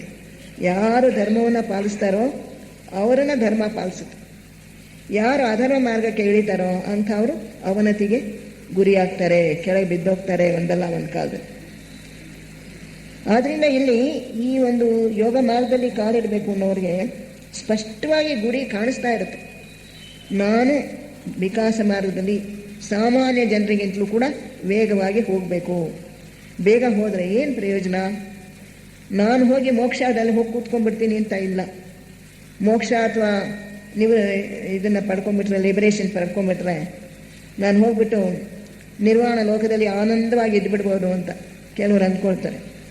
ನಿರ್ವಾಣ ಲೋಕದಲ್ಲಿ ನಾನು ಯಾವ ಕೆಲಸನೂ ಮಾಡದೆ ಆನಂದವಾಗಿ ಶಾಶ್ವತವಾಗಿ ಇದ್ಕೋತೀನಿ. ಅದಿಲ್ಲ. ಯಾರು ಕೂಡ ಕೆಲಸ ಇಲ್ಲದೆ ಇರೋ ಹಾಗಿಲ್ಲ. ಭಗವಂತನೇ ಕೆಲಸ ಮಾಡ್ತಾ ಇದ್ದಾನಂತೆ ಸದಾ. ಅವನು ಕೂಡ ಕರ್ಮದಲ್ಲಿ ನಿರತನಾಗಿದ್ದಾನೆ. ಅದರಿಂದ ಕೆಲಸದಲ್ಲಿ ಪ್ರತಿಯೊಬ್ಬರು ಕೂಡ ತೊಡಗಲೇಬೇಕು. ವೈರಾಗ್ಯ ಬಂದವರು ಕೆಲವರು ಅಂತಾರೆ, ನನಗೆ ಈ ಪ್ರಪಂಚದಲ್ಲಿ ಯಾವುದು ಬೇಡಪ್ಪ, ಹಣ ಬೇಡ, ಅಧಿಕಾರ ಬೇಡ, ಸುಖನೂ ಬೇಡ, ಯಾವುದು ಬೇಡ, ಎಲ್ಲರೂ ಕೂಡ ಕೊನೆಗೆ ನನ್ನ ಬಾಯಿನಲ್ಲಿ ಏನೂ ಇಲ್ಲ, ಮರಳಿಟ್ಟಂಗೆ ಆಗಿಬಿಡುತ್ತೆ, ಏನು ಪ್ರಯೋಜನ ಇಲ್ಲ. ಆದ್ದರಿಂದ ನಾನು ಸುಮ್ಮನೆ ಇದ್ದುಬಿಡ್ತೀನಿ ಅಂತ ಹೇಳಿ ಸೋಮಾರಿಗಳಾಗಿ ಇದ್ಬಿಡ್ತಾರೆ ಕೆಲವರು. ವೈರಾಗ್ಯ ಬಂದ್ಬಿಡುತ್ತೆ. ನಾನು ಹಣಕ್ಕೋಸ್ಕರ ದುಡಿಬೇಕಾಗಿಲ್ಲ, ನನಗೆ ಸುಖ ಬೇಡ, ನನಗೆ ಅಧಿಕಾರ ಬೇಡ, ನಾನು ಇನ್ಯಾಕೆ ಕೆಲಸ ಮಾಡಬೇಕು ಅಂತ ಒಂದು ಸ್ಥಿತಿ ಬಂದುಬಿಟ್ರೆ ಝೀರೋ ಲೆವೆಲ್, ಆ ಶೂನ್ಯ ಸ್ಥಿತಿಗೆ ಬಂದುಬಿಟ್ಟು ಅವರು ಸುಮ್ಮನೆ ಕೂತು ಬಿಟ್ರೆ ಸೋಮಾರಿಗಳಾಗಿ, ಅಲ್ಲಿಗೆ ಅವರು ಅವರು ಸಂಸರಣೆಯಲ್ಲಿ ಮುಂದಕ್ಕೆ ಹೋಗೋಕ್ಕೆ ಆಗಲ್ಲ. ಅದಕ್ಕೆ ಇಲ್ಲಿ ಅನಿಬೆಸೆಂಟ್ ರೂಲ್ ಎಡ್ಬಿಟ್ರು ಅವರು ಎಚ್ಚರಿಸ್ತಾರೆ, ಇದು ಒಂದು ಘಟ್ಟ ಬರುತ್ತೆ. ಯಾರು ಯೋಗ ಮಾರ್ಗದಲ್ಲಿ ಹೋಗಬೇಕು ಅಂತ ಸಾಧನೆ ಮಾಡ್ತಾ ಇರ್ತಾರೋ ಅವರಿಗೆ ಇದು ಅವರ ಒಂದು ಎದುರಿಸಬೇಕಾದಂಥ ಒಂದು ಸ್ಥಿತಿ. ಇದು ಯಾವುದೋ ಒಂದು ಘಟ್ಟದಲ್ಲಿ ಏನಾಗುತ್ತೆ, ಹಣದಿಂದ ಪ್ರಯೋಜನ ಇಲ್ಲ, ಅಧಿಕಾರ ನಿಷ್ಪ್ರಯೋಜನ, ಇವೆಲ್ಲ ಒಂದು ಬೇಡ, ನನಗೆ ಮಹತ್ವಾಕಾಂಕ್ಷೆ ಬೇಡ, ನಾನು ಇಂಥದಕ್ಕೂ ಯಾತಕ್ಕೆ ಬೇಕು, ನಾನು ಆಂಬಿಷನ್ ಬೇಡಲೇ ಬೇಡ, ನನ್ನ ಪಾಡಿಗೆ ನಾನು ಇದ್ದು ಬಿಡ್ತೀನಿ ಅಂತ ಹೇಳಿಬಿಟ್ಟು ಸುಮ್ಮನೆ 3 ಹೊತ್ತು ಊಟ ಮಾಡೋದು, ಮಲ್ಕೊಳ್ಳೋದು, ಈ ಥರ ಕಾಲ ಕಳೆಯೋಕ್ಕೆ ಶುರು ಮಾಡಿಬಿಟ್ರೆ ಪ್ರಪಂಚಕ್ಕೆ ಅವರಿಂದ ಏನು ಪ್ರಯೋಜನ ಆಯಿತು? ಅವರು ಮುಂದುವರಿಯೋಕ್ಕಾಗಲ್ಲ, ಅಲ್ಲೇ ಕೂತು ಬಿಡ್ತಾರೆ, ಕೂತ್ಕಡೆನೆ ಎಲ್ಲಿ ನಿಂತಿರ್ತಾರೋ ಅಲ್ಲೇ ನಿಂತಿರ್ತಾರೆ. ಅದಕ್ಕೆ ಇಲ್ಲಿ ಅವರು ಎಚ್ಚರಿಸ್ತಾರೆ ಗುರುಗಳು, ಇದು ಪೆಂಡಿಲಮ್ಮು ಈ ಕಡೆಯಿಂದ ಆ ಕಡೆ ಹೋಗ್ತಾ ಇರುವಾಗ ಈ ಕಡೆ ತುದಿ ಮುಟ್ಟಿರುತ್ತೆ, ಅಲ್ಲಿಂದ ಇಳಿದು ಬರುತ್ತೆ, ಮಧ್ಯೆ ಒಂದು ಬಿಂದು ಇದೆ, ಅದನ್ನು ಹಾದು ಅದು ಆ ಕಡೆ ಹೋಗಬೇಕು. ಪ್ರವೃತ್ತಿ ಮಾರ್ಗದಿಂದ ನಾವು ಇಳಿದು ಬಂದುಬಿಟ್ಟಿದ್ದೀವಿ, ಬೇಡ ನನಗಿದು ಅಂತ ಮಧ್ಯ ಬಿಂದು ಬಂದಿರ್ತೀವಿ. ನಿವೃತ್ತಿ ಮಾರ್ಗದ ಕಡೆಗೆ ಏರಬೇಕು, ಅದು ಏರದೆ ಹೋದರೆ ಅಲ್ಲೇ ನಿಂತು ಬಿಟ್ರೆ ಮಧ್ಯ ಬಿಂದುಲಿ ಏನು ಪ್ರಯೋಜನ? ಅಲ್ಲೇ ಕೂತಿರ್ತೀವಿ, ಮುಂದಕ್ಕೆ ಹೋಗೋಕ್ಕಾಗಲ್ಲ. So they must cross that point and push it to the other end. ಒಳಗಿನಿಂದ ಆತ್ಮಶಕ್ತಿ ಬರ್ಸ್ಕೋಬೇಕು, ಅವರು ಹೇಳ್ಕೋಬೇಕು. ನಾನು ಸುಮ್ಮನೆ ಅಲಸಿಗನಾಗಿ ಇದ್ರೆ ಪ್ರಪಂಚಕ್ಕೆ ನನ್ನಿಂದ ಏನು ಉಪಯೋಗ ಆಗಲ್ಲ, ಇದೆಲ್ಲ ಅಧಿಕಾರ, ಹಣ ಇದೆಲ್ಲ ವ್ಯರ್ಥ ಅಂತ ತಿಳ್ಕೊಂಡೆ, ಅದಕ್ಕೋಸ್ಕರ ನಾನು ಕೆಲಸ ಮಾಡೋದು ಬೇಡ. ಆದರೆ ಪ್ರಪಂಚದಲ್ಲಿರ್ತಕ್ಕಂಥ ಉಳಿದ ಜೀವಿಗಳಿಗೋಸ್ಕರ ನಾನು ಕೆಲಸ ಮಾಡಬೇಕು. ನಾನು ಸೋಮಾರಿಯಾಗಿದ್ದರೆ ಆಗೋದಿಲ್ಲ, ಕೆಲಸ ಮಾಡಬೇಕು. ಮಹತ್ವಾಕಾಂಕ್ಷೆ ಇರುವವರು ಹೇಗೆ ಕೆಲಸ ಮಾಡ್ತಾರೋ ನೀನು ಹಾಗೆ ಕೆಲಸ ಮಾಡಬೇಕು. ಆಸೆ ಇಟ್ಕೊಂಡಿರೋರು ಹೇಗೆ ತಮ್ಮ ಆಸೆಗಳ ಪೂರೈಕೆಗೋಸ್ಕರ ಕೆಲಸ ಮಾಡ್ತಾರೋ ನಾವು ಹಾಗೆ ಮಾಡಬೇಕು. ಸುಖಾಪೇಕ್ಷೆ ಇರೋರು ಹೇಗೆ ಸುಖಕ್ಕೋಸ್ಕರ ಕೆಲಸ ಮಾಡ್ತಾರೋ ಹಾಗೆ ನಾನು ಕೆಲಸ ಮಾಡಿ ಸುಖವನ್ನು, ಮನಸ್ಸಿನಲ್ಲಿರೋ ಆನಂದವನ್ನು ನಾನು ಪಡ್ಕೊಳ್ಬೇಕು. ಆದ್ದರಿಂದ ಕೆಲಸ ಮಾಡದೇ ಇತ್ತು ಅಂತಂದರೆ that is not the proper alternate. ಅದು ಸರಿಯಾದಂಥ ಪರ್ಯಾಯ ಮಾರ್ಗ ಅಲ್ಲ. ಕೆಲಸ ಮಾಡಬೇಕು. ಮಹತ್ವಾಕಾಂಕ್ಷೆ ಇರೋರು ಹೇಗೆ ಕೆಲಸ ಮಾಡ್ತಾರೋ, ಹಗಲು ರಾತ್ರಿ ದುಡಿತಾರೋ, ಶ್ರಮಪಟ್ಟು ತಮ್ಮ ಆಸೆಗಳನ್ನು ಗೆಲ್ತಾರೋ, ಇಷ್ಟೊತ್ತಿನಲ್ಲೇ ನಾನು ಈ ಅಥ್ಲೆಟ್ ಆಗಿರೋನು ಒಂದು ರೇಸ್ನಲ್ಲಿ ಗೆಲ್ಲಬೇಕು ಅಂದರೆ ಎಷ್ಟು ಕಟ್ಟುನಿಟ್ಟಾಗಿ ಹೇಗೆ ಅವನು ಪ್ರತಿದಿನ ಅಭ್ಯಾಸ ಮಾಡ್ತಾನೋ ಹಾಗೆ ಇವರು ಕಟ್ಟುನಿಟ್ಟಾಗಿ ತಮ್ಮ ಎಲ್ಲ ಆಹಾರ ಪಥ್ಯ ಎಲ್ಲನೂ ಕೂಡ ನಿಯಮ ಮಾಡಿಕೊಂಡು ತಮ್ಮ ದೇಹದ ಮೇಲೆ ನಿಯಂತ್ರಣ ಇಟ್ಕೊಂಡು ದುಡಿಸ್ಬೇಕು. ದೇಹನ ಕಷ್ಟಪಟ್ಟು ಕೆಲಸ ಮಾಡಬೇಕು. ನಮ್ಮ ಭಾವನಾ ದೇಹ ಅಥವಾ ಕಾಮದೇಹನ ಒಳ್ಳೆಯ ಭಾವನೆಗಳಲ್ಲಿ ಉತ್ಪತ್ತಿ ಮಾಡಬೇಕು. ಮನೋದೇಹದಲ್ಲಿ ಸದ್ಯೋಚನೆಗಳನ್ನು ಉತ್ಪತ್ತಿ ಮಾಡಬೇಕು. ಪ್ರಪಂಚದ ಯೋಗಕ್ಷೇಮಕ್ಕೋಸ್ಕರ, ಪ್ರಪಂಚದ ಶಾಂತಿಗೋಸ್ಕರ ಆಲೋಚನೆಗಳನ್ನು ಸೃಷ್ಟಿ ಮಾಡಿ ಹೊರಗೆ ಕಳಿಸ್ತಾ ಇರಬೇಕು. ಅಂಥ ಯೋಚನಾ ರೂಪಗಳನ್ನು ಇವರು ಸದಾ ಧ್ಯಾನ ಕಾಲದಲ್ಲಿ ಸೃಷ್ಟಿ ಮಾಡ್ತಾ ಇದ್ದರೆ ಅದರಿಂದ ಸುತ್ತಿನ ವಾತಾವರಣದಲ್ಲೆಲ್ಲ ಒಳ್ಳೆಯ ಸ್ಪಂದಗಳು ಏರ್ಪಟ್ಟು ಪ್ರಪಂಚದಲ್ಲಿರ್ತಕ್ಕಂಥ ಒಟ್ಟು ಆಲೋಚನೆ ಬದಲಾಗುತ್ತೆ. ಅದರಿಂದ ಇವೆಲ್ಲವೂ ಕೂಡ ನಾವು ನಿವೃತ್ತಿ ಮಾರ್ಗದಲ್ಲಿ ಮುಂದುವರಿಬೇಕು. ಕೂತ್ರೆ ಆಗಲ್ಲ. ಅವನು ಕೆಲಸದಲ್ಲಿ ತೊಡಗಬೇಕು, ಮೊದಲಿಗಿಂತಲೂ ಹೆಚ್ಚು ಕೆಲಸ ಮಾಡಬೇಕು. ಆದರೆ ಸ್ವಂತ ಸ್ವಾರ್ಥಕ್ಕೋಸ್ಕರ ಅಲ್ಲ. ಸ್ವಾರ್ಥತೆಯನ್ನು ಬಿಟ್ಟು ಪರಾರ್ಥಕ್ಕೋಸ್ಕರ, ಪ್ರಪಂಚದ ಒಟ್ಟು ಹಿತಕ್ಕೋಸ್ಕರ. ಹೇಗೆ ಮಹರ್ಷಿಗಳು ಕೆಲಸ ಮಾಡ್ತಾ ಇದ್ದಾರೆ. ನಿರ್ವಾಣ ಪಡೆದಿರೋ ನಿರ್ವಾಣ ಲೋಕದಲ್ಲಿ ಅವರು ಸುಖವಾಗಿರೋದಿಲ್ಲ. ಜೀವನ್ಮುಕ್ತರಾಗಿರ್ತಕ್ಕಂಥವ್ರು ಅವರು ಕೂಡ ಬೇರೆ ಬೇರೆ ಕೆಲಸಗಳನ್ನು ವಹಿಸ್ಕೊಂಡು ಒಂದೇ ಸಮ ಕೆಲಸ ಮಾಡ್ತಾನೇ ಇರ್ತಾರೆ. ಈ ಸಂಸರಣೆ ಅನ್ನೋದಕ್ಕೆ ಕೊನೆಯೇ ಕಾಣಿಸೋದಿಲ್ಲ. ಆದರೆ ಅವರ ಕೆಲಸದಿಂದ ಅವರಿಗೆ ಆಯಾಸ ಆಗೋದಿಲ್ಲ. ಅವರಿಗೆ ಹೆಚ್ಚು ಹೆಚ್ಚು ಸಂತೋಷ ಸಿಗುತ್ತೆ. ಒಳಗಿನಿಂದ ಹೆಚ್ಚು ಹೆಚ್ಚು ಆನಂದ ಉಕ್ಕಿ ಬರುತ್ತೆ. ಯಾವಾಗ ಈ ಸ್ಥೂಲ ದೇಹ ಸಂಪೂರ್ಣವಾಗಿ ನಮ್ಮ ವಶಕ್ಕೆ ಬಂದ್ಬಿಡುತ್ತೋ, ಅದಕ್ಕೆ ಆಯಾಸ ಸುಖ ಇದೆಲ್ಲ ಎಲ್ಲವನ್ನೂ ಬಿಟ್ಟುಬಿಟ್ಟು ಅದು ಸದಾ ಯಜಮಾನನ ಇಚ್ಛೆಯಂತೆ ನಡ್ಕೊಳ್ಳೋಕೆ ಪ್ರಾರಂಭ ಮಾಡುತ್ತೋ, ನಮ್ಮ ಕಾಮದೇಹ ಮತ್ತು ನಮ್ಮ ಮನೋದೇಹ ನಮ್ಮ ವಶಕ್ಕೆ ಬಂದ್ಬಿಡುತ್ತೋ, ಆವಾಗ ಒಂದು ರಥದಲ್ಲಿ ಕೂತ್ಕೊಂಡಿರೋ ಸಾರಥಿ ಆತ್ಮ, ನಮ್ಮ ಆತ್ಮ ಈ ಕುದುರೆಗಳನ್ನು 3 ಕುದುರೆಗಳನ್ನು ಕೂಡ ತನ್ನ ಇಚ್ಛೆಯಂತೆ ನಡೆಸ್ಕೊಂಡು ಹೋಗ್ತಾ ಆ ಲಗಾಮನ್ನು ಹಿಡ್ಕೊಂಡು ಅವನು ಎಷ್ಟು ಬೇಗ ಬೇಕಾದರೂ ಕೂಡ ರಥನ ಓಡಿಸ್ತಾನೆ. ಹಾಗೆ ನಮ್ಮ ಆತ್ಮನಿಗೆ ಈ 3 ಕೂಡ ಬಹಳ ಉಪಯುಕ್ತವಾಗಿರ್ತಕ್ಕಂಥ ಉಪಕರಣಗಳು. ಇವುಗಳನ್ನ ವಶಕ್ಕೆ ಅವನು ತೆಗೆದುಕೊಂಡು ತನ್ನ ಇಷ್ಟದಂತೆ ಅವನು ಇವುಗಳನ್ನು ಉಪಯೋಗಿಸ್ಕೊಂಡು ಅವುಗಳ ಮೂಲಕ ಅವನು ತನ್ನ ಗುರಿಯನ್ನು ಸಾಧಿಸ್ತಾನೆ. ಅಂತಹ ಒಂದು ಹತೋಟಿ ನಾವು ಪಡ್ಕೊಳ್ಬೇಕು. ಅದಕ್ಕೆ ಶ್ರೀಕೃಷ್ಣ ಭಗವದ್ಗೀತೆಯಲ್ಲಿ ಹೇಳಿದ್ದಾನೆ, ಯಾರು ಪೂರ್ಣವಾಗಿ ಕೆಲಸ ಮಾಡ್ದೇನೆ ಅಕರ್ಮ, ಕೆಲಸನೇ ಬೇಡ ನನಗೆ ಅಂತ ಹೇಳಿ ಕೈ ಬಿಟ್ಬಿಡ್ತಾರೋ ಅದು ಕೂಡ ಸರಿಯಲ್ಲ. ಫಲಾಪೇಕ್ಷೆ ಇಲ್ಲದೆ ಕೆಲಸ ಮಾಡಬೇಕು. ಈ ಕೆಲಸ ನಾನು ಮಾಡ್ತಾ ಇದ್ದೀನಿ, ಇದರ ಫಲ ನನಗೆ ಬೇಕು ಎಂಬ ಒಂದು ಆ ನಿರೀಕ್ಷೆ ಇಲ್ಲದೆ ಕೆಲಸ ಮಾಡಬೇಕು. ಯಾವ ಮನುಷ್ಯನು ಆತ್ಮನಲ್ಲಿಯೇ ಆನಂದಿಸುತ್ತಾ, ಆತ್ಮನಲ್ಲಿಯೇ ತೃಪ್ತಿಗೊಂಡು, ಆತ್ಮನಲ್ಲಿಯೇ ಸಂತೃಪ್ತನಾಗಿರುವನೋ ಅವನು ಏನನ್ನೂ ಮಾಡಬೇಕಾದ್ದಿಲ್ಲ. ಏತಕ್ಕೆಂದರೆ ಎಲ್ಲವನ್ನೂ ಮಾಡುವುದು ಆತ್ಮನಿಂದ ಮಾತ್ರವೇ ಹೊರತು ವ್ಯಕ್ತಿ ಆತ್ಮನಿಂದ ಮಾತ್ರವೇ ತೃಪ್ತಿ ಹೊಂದುವುದಕ್ಕೆ ಅದಕ್ಕೆ ಸಾಧನವಾಗಿ ಅನೇಕ ಕಾರ್ಯಗಳನ್ನು ಮಾಡಬೇಕು. ಆದರೂ ಅದು ಸಿದ್ಧಿಸಿದ ಮೇಲೆ ಮನುಷ್ಯನಿಗೆ ಯಾವ ಕಾರ್ಯದಿಂದ ತಾನೇ ಏನು ಪ್ರಯೋಜನ? ಆತ್ಮನಿಗೋಸ್ಕರ ಅವನು ಏನೋ ಕೆಲಸ ಮಾಡಿರ್ತಾನೆ, ಅದು ಸಿದ್ಧಿಸ್ಬಿಟ್ಟ ಮೇಲೆ ಅವನಿಗೆ ಇನ್ಯಾತಕ್ಕೆ ನಾನು ಕೆಲಸ ಮಾಡಬೇಕು ಅನ್ನೋ ಭಾವನೆ ಬರುತ್ತೆ.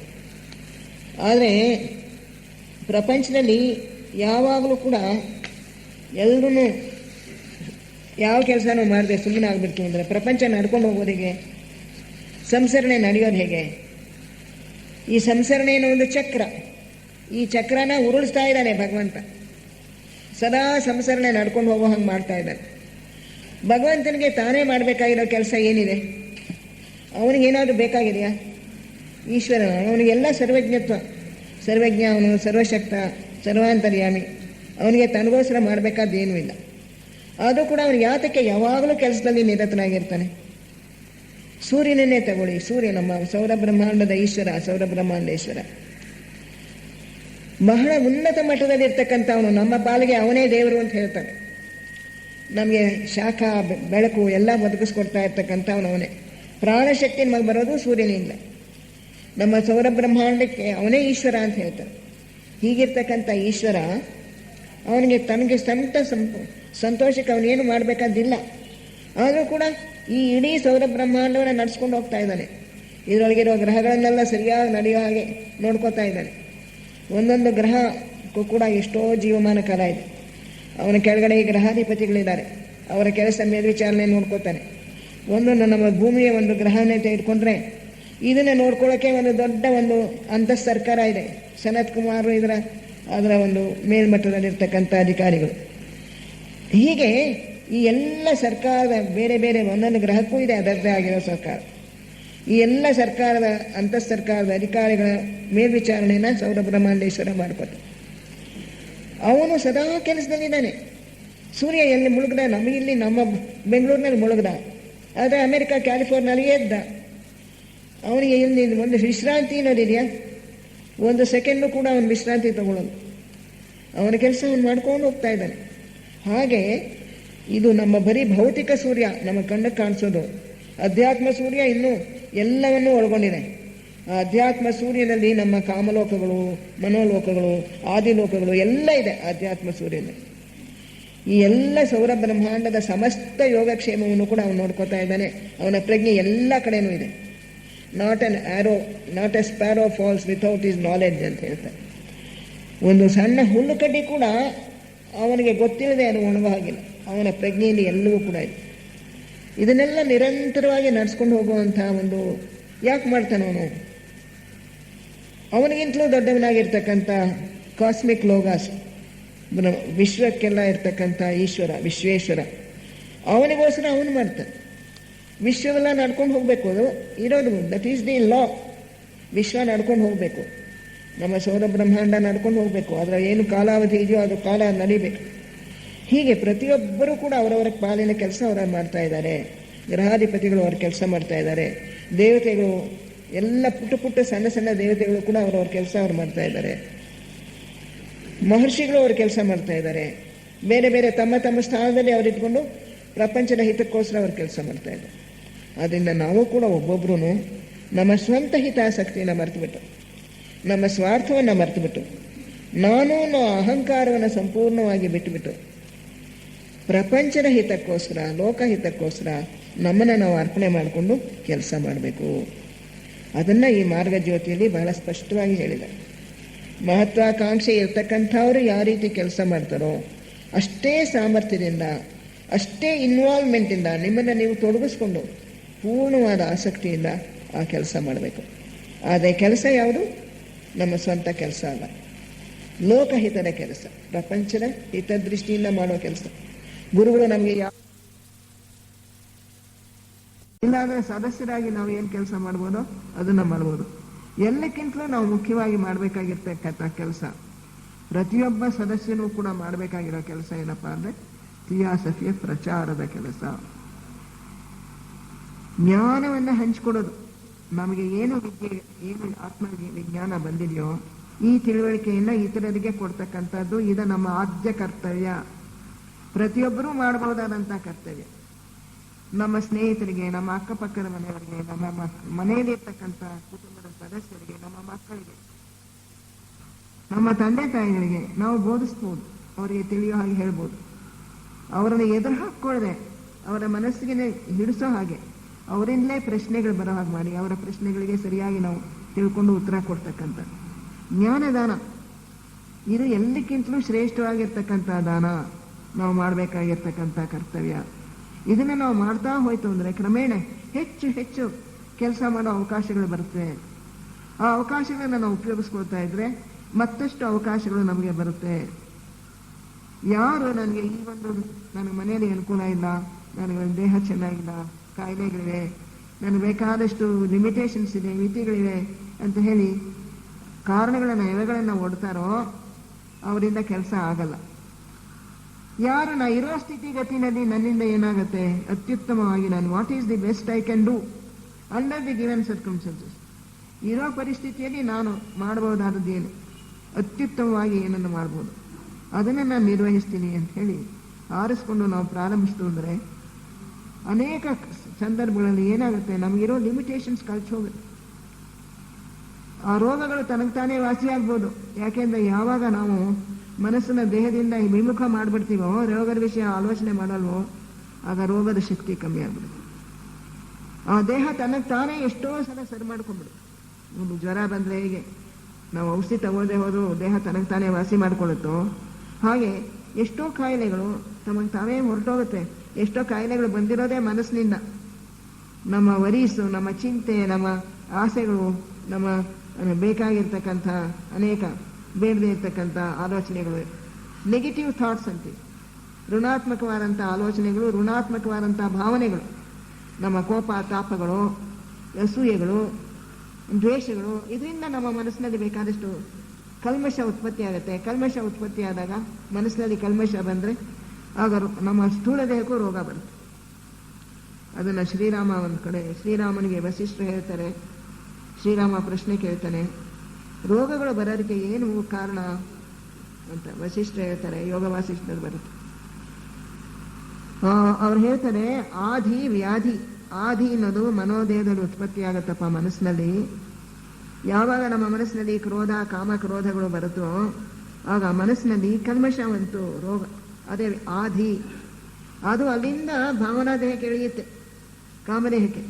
ಅಲ್ಲಿಂದ ನಮ್ಮ ಅತಿವಾಯು ತತ್ವ ದೇಹ ಇದೆಯಲ್ಲ, ಪ್ರಾಣಮಯ ಕೋಶ, ಅಲ್ಲಿಗೆ ಇಳಿಯುತ್ತೆ. ಪ್ರಾಣಮಯ ಕೋಶದಲ್ಲೇ ನಮ್ಮ ಪ್ರಾಣ ಹರಿತಾ ಇರೋದು. ಪ್ರಾಣಮಯ ಕೋಶದಲ್ಲಿ ಇದು ಇಳಿದಾಗ, ಆದಿ ಮೇಲಿಂದ ಪ್ರಾಣಮಯ ಕೋಶಕ್ಕೆ ಇಳಿದಾಗ ಆ ಪ್ರಾಣಶಕ್ತಿ ತಾನು ಯಾವ ನಾಡಿಗೆ ಹರಿಬೇಕೋ ಅದನ್ನು ಬಿಟ್ಟು ಬೇರೆ ನಾಡಿಗೆ ಹೊರಟೋಗುತ್ತೆ. ಆಮೇಲೆ ಯಾವ ಒಂದು ವೇಗದಲ್ಲಿ ಹೋಗಬೇಕೋ ಅದನ್ನು ಬಿಟ್ಟು ದಡ ದಡ ಹೋಗೋಕೆ ಶುರುವಾಗುತ್ತೆ. ಇಲ್ಲಾಂದರೆ ತಾನು ಹೋಗೋ ವೇಗ ಕಮ್ಮಿ ಮಾಡಿಬಿಡುತ್ತಂತೆ. ನಿಧಾನವಾಗಿ ಹರಿಬೋದು, ಬೇಗ ಬೇಗ ಹರಿಬೋದು. ಒಂದು ಜಿಂಕೆನ ಒಂದು ವ್ಯಾಘ್ರ ಅಟ್ಟಿಸ್ಕೊಂಬಂದ್ರೆ, ಹುಲಿ ಅಟ್ಟಿಸ್ಕೊಂಬಂದ್ರೆ ಅದು ಹೇಗೆ ಒಂದೇ ಸಮ ಓಡುತ್ತೋ ಪ್ರಾಣದ ಆಸೆಗೋಸ್ಕರ, ಹಾಗೆ ಈ ಪ್ರಾಣಶಕ್ತಿ ದೌಡಾಯಿಸೋದಕ್ಕೆ ಶುರು ಮಾಡ್ಬೋದು, ಅಡ್ಡ ಮಾರ್ಗದಲ್ಲಿ ಹೊರಟೋಗ್ಬೋದು. ಇದೆಲ್ಲ ಬಂದರೆ ಕಾಯಿಲೆ ಬರುತ್ತೆ, ವ್ಯಾಧಿ ಆಗುತ್ತೆ. ಆದ್ದರಿಂದ ಆಧಿ ಮನೋದೇಹದಿಂದ ಹಿಡಿದು ಪ್ರಾಣಮಯ ಕೋಶಕ್ಕೆ ಇಳಿದಾಗ ಅದು ವ್ಯಾಧಿ ಆಗುತ್ತೆ. ವ್ಯಾಧಿ ಆದಾಗ ಅದು ಸ್ಥೂಲ ದೇಹದಲ್ಲಿ ರೋಗವಾಗಿ ಕಾಣಿಸ್ಬೋದು. ವ್ಯಾಧಿ ಪ್ರಾಣಶಕ್ತಿ ಸರಿಯಾಗಿ ಹರಿಯದೇ ಇರೋದ್ರಿಂದ ಎಲ್ಲ ರೋಗಗಳು ಬರುತ್ತೆ. ಪ್ರಾಣಶಕ್ತಿ ಸರಿಯಾಗಿ ಹರಿಯದೇ ಇರೋದಕ್ಕೆ ಮನಸ್ಸಿನ ಚಿಂತೆಗಳು, ವ್ಯಾಕುಲಗಳು, ವರಿ, ಕಾಮಕ್ರೋಧಗಳು ಇವೆಲ್ಲ ಕಾರಣಪ್ಪ. ಮನಸ್ಸಿನಲ್ಲಿ ಯಾವಾಗ ಇದೆಲ್ಲ ಇರೋದಿಲ್ವ, ನೆಗೆಟಿವ್ ಥಾಟ್ಸ್, ಅವ್ರು ನೆಗೆಟಿವ್ ಥಾಟ್ಸ್ ಅಂತ ಇಂಗ್ಲೀಷ್ನಲ್ಲಿ ಹೇಳಿಲ್ಲ, ಋಣಾತ್ಮಕ ಭಾವನೆಗಳು, ಕಾಮಕ್ರೋಧಾದಿ ಅರಿಷಡ್ ವರ್ಗಗಳು ಇವೆಲ್ಲ ಇದ್ರೆ ಅದರಿಂದ ರೋಗ ಬರುತ್ತೆ. ಅದರಿಂದನೇ ಆದಿ ವ್ಯಾಧಿ ಆಗತ್ತೆ ಅಂತ ಹೇಳಿದೆ. ಈಗ ಅದನ್ನು ಸೈಕೋಸೊಮ್ಯಾಟಿಕ್ ಡಿಸೀಸಸ್ ಅಂತ ಡಾಕ್ಟರ್ಸ್ ಹೇಳ್ತಾರೆ. ಕ್ಯಾನ್ಸರ್ ಮೊದಲುಗೊಂಡು ಬ್ಲಡ್ ಪ್ರೆಷರು, ಡಯಾಬಿಟಿಸು, ಇನ್ನು ಎಷ್ಟೋ ರೋಗಗಳು, ಒತ್ತಲೆ ನೋವು, ಇದಕ್ಕೆಲ್ಲ ಏನಪ್ಪ ಕಾರಣ ಅಂದರೆ ಸೈಕೋಸೊಮ್ಯಾಟಿಕ್. ನಿಮ್ಮ ಮನಸ್ಸಿನ ಸ್ಥಿತಿ ಸರಿ ಇಲ್ಲ, ಅದರಿಂದ ಅದು ಸೈಕೋಯಿಂದ ಸೊಮ್ಯಾಟಿಕ್ ಈ ದೇಹಕ್ಕೆ ಬಂದಿದೆ. ನಮ್ಮ ಕೊನೆ ಮನೇಲಿ, ನಮ್ಮ ರಸ್ತೆ ಕೊನೆ ಮನೇಲಿ ಬಂದು ನನ್ನ ಹತ್ರ ಚೀಟಿ ಹಿಡ್ಕೊಂಡ್ಬಂದರು. ನನಗೆ ಬಿ ಪಿ ಇದೆ, ಅದಕ್ಕೆ ಧ್ಯಾನ ಮಾಡಿ ಅಂತ ಬರ್ಕೊಟ್ಟಿದ್ದಾರೆ ಡಾಕ್ಟರ್. ಧ್ಯಾನ ಮಾಡೋದು ಹೇಳ್ಕೊಡಿ. ಈಗ ಡಾಕ್ಟರ್ಸೇ ಹೇಳ್ತಾ ಇದ್ದಾರೆ, ಯೋಗಾಸನ ಕಲ್ತ್ಕೊಳ್ಳಿ, ಪ್ರಾಣಾಯಾಮ ಮಾಡಿ, ವಾಕಿಂಗ್ ಹೋಗಿ, ಧ್ಯಾನ ಮಾಡಿ, ನಿಮ್ಮ ಬಿ ಪಿ ಕಮ್ಮಿ ಆಗುತ್ತೆ, ನಿಮ್ಮ ಡಯಾಬಿಟಿಸ್ ಕಮ್ಮಿ ಆಗುತ್ತೆ ಅಂತ ಹೇಳಿ ಡಾಕ್ಟರ್ಸೇ ಹೇಳ್ತಾ ಇದ್ದಾರೆ. ತಿಳ್ಕೊಂಡಿದ್ದಾರೆ ಡಾಕ್ಟರ್ಸು ಕೂಡ. ಹೀಗೆ ನಮ್ಮ ಮನಸ್ಸಿನಿಂದ ನಮ್ಮ ರೋಗಗಳು ಉತ್ಪತ್ತಿ ಆಗುತ್ತೆ. ಅನೇಕ ರೋಗಗಳು, ಸಾಂಕ್ರಾಮಿಕ ರೋಗ ಕೂಡ ಅಂತ. ಸಾಂಕ್ರಾಮಿಕ ರೋಗ ಒಬ್ಬರಿಗೆ ಬರುತ್ತೆ, ಒಬ್ಬರಿಗೆ ಹರಡುತ್ತೆ, ಇನ್ನೊಬ್ಬರಿಗೆ ಬರಲ್ಲ. ಯಾಕೆ? ಅವ್ರ ಮನಸ್ಸು ದೃಢವಾಗಿದೆ, ಸತ್ವ ಮಾರ್ಗದಲ್ಲಿ ಹೋಗ್ತಾ ಇದ್ದಾರೆ ಅವರು, ಅಂಥವ್ರಿಗೆ ಬರೋದಿಲ್ಲ. ಹೀಗೆ ನಮ್ಮ ಮನಸ್ಸನ್ನ ನಾವು ನಮ್ಮ ಹತೋಟಿಯಲ್ಲಿ ಇಟ್ಕೊಂಡ್ರೆ, ನಮ್ಮ ದೇಹವೂ ಕೂಡ ನಮ್ಮ ಹತೋಟಿಯಲ್ಲಿ ಇಟ್ಕೊಂಡ್ರೆ, ನಮ್ಮ ಭಾವನೆಗಳನ್ನು ನಾವು ಹತೋಟಿಯಲ್ಲಿ ಇಟ್ಕೊಂಡ್ರೆ, ಆಗ ನಾವು ಜನ ಸೇವೆ ಮಾಡೋದಕ್ಕೆ ಸಮರ್ಥರಾಗ್ತೇವೆ. ನಾನು ಅನ್ನೋ ಒಂದು ಅಹಂಕಾರವನ್ನು ನಾವು ಬಿಡಬೇಕು. ನಾನು ಮಾಡ್ತಾ ಇದ್ದೇನೆ ಅಂತ ಮಾಡೋಕ್ಕೆ ನಾನು ಯಾರು? ಎಲ್ಲಿಂದ ಬಂತು ನಂಗೆ ಶಕ್ತಿ? ನಾನು ಅನ್ನೋದು ಯಾರು? ನಮ್ಮನ್ನು ನಾವು ಆಳವಾಗಿ ನೋಡಿಕೊಂಡ್ರೆ, ಅದನ್ನೇ ರಮಣ ಮಹರ್ಷಿಗಳು ಹೇಳ್ತಾ ಇದ್ದದ್ದು, ಹೂಯಮೈ, ನಾನು ಯಾರು? ಯೋಚನೆ ಪಣ್ಣೆ, ನಾನು ಯಾರು ಅನ್ನೋದನ್ನು ನಾವು ಆಳವಾಗಿ ಆಲೋಚನೆ ಮಾಡಿದ್ರೆ ಎಲ್ಲಿಂದ ಬಂತು ನಾನು ಅನ್ನೋದು? ಆ ಭಗವಂತ ನಮಗೆ ಚೈತನ್ಯ ಕೊಡದೆ ಹೋದರೆ ಒಂದು ಕ್ಷಣವಾದರೂ ನಾನು ಅನ್ನೋದು ಇರೋದಕ್ಕೆ ಸಾಧ್ಯನಾ? ಒಂದು ಕ್ಷಣ ಸೂರ್ಯ ತನ್ನ ಕೆಲಸ ನಿಲ್ಲಿಸ್ಬಿಟ್ರೆ ನಾವು ಈ ಭೂಮಿ ಮೇಲೆ ಬದುಕಿರೋಕ್ಕೆ ಸಾಧ್ಯವ? ಅದರಿಂದ ಈ ಸ್ಥೂಲ ಶರೀರಕ್ಕೆ ಬೇಕಾದ್ದು ಕೊಡೋದು ಅವನೇ, ನಮ್ಮ ಭಾವನೆಗಳು ಬೇಕಾದ್ದು ಕೊಡ್ತಕ್ಕಂಥ ಚೈತನ್ಯ ಕೊಡೋನು ಅವನೇ. ಒಂದು ಆಟಮ್, ಒಂದು ಪರಮಾಣು ಅದರೊಳಗಿರೋ ಕಣಗಳು ತಿರುಗಿಕೊಳ್ಳೋ ಚೈತನ್ಯನೂ ಅವನೇ. ಎಲ್ಲ ಚೈತನ್ಯವು ಬರ್ತಾ ಇರೋದು ಆ ಭಗವಂತ ಒಬ್ಬನಿಂದಲೇ. ಆದ್ದರಿಂದ ಆ ಭಗವಂತನನ್ನ ಬಿಟ್ಟರೆ ನಾನಿಲ್ಲ ಬೇರೆ, ಅವನ ಒಂದು ಅಂಶವೇ ನಾನು. ಇದನ್ನು ನಾವು ಚೆನ್ನಾಗಿ ತಿಳ್ಕೊಂಬಿಟ್ರೆ ಆ ಪರಮಾತ್ಮನ ಒಂದು ಅಂಶ ನಾನು ಬೇರೆ ಯಾರೂ ಅಲ್ಲ, ಎಲ್ಲರೂ ಕೂಡ ಪರಮಾತ್ಮನ ಅಂಶಗಳೇ ಅನ್ನೋದನ್ನು ನಾವು ದೃಢವಾಗಿ ತಿಳ್ಕೊಂಡ್ರೆ ಆಗ ಶ್ರೀಕೃಷ್ಣ ಹೇಳಿರ್ತಕ್ಕಂಥ ವಾಕ್ಯ ನಮಗೆ ಅರ್ಥ ಆಗುತ್ತೆ. ಅವನು ಹೇಳ್ತಾನೆ, ನಾನು ಮಾಡಬೇಕಾದ್ದೇನೂ ಇಲ್ಲ ಈ ಪ್ರಪಂಚದಲ್ಲಿ, ಆದರೂ ಕೂಡ ನಾನು ಸದಾ ಕೆಲಸದಲ್ಲಿ ನಿರತನಾಗಿದ್ದೇನೆ.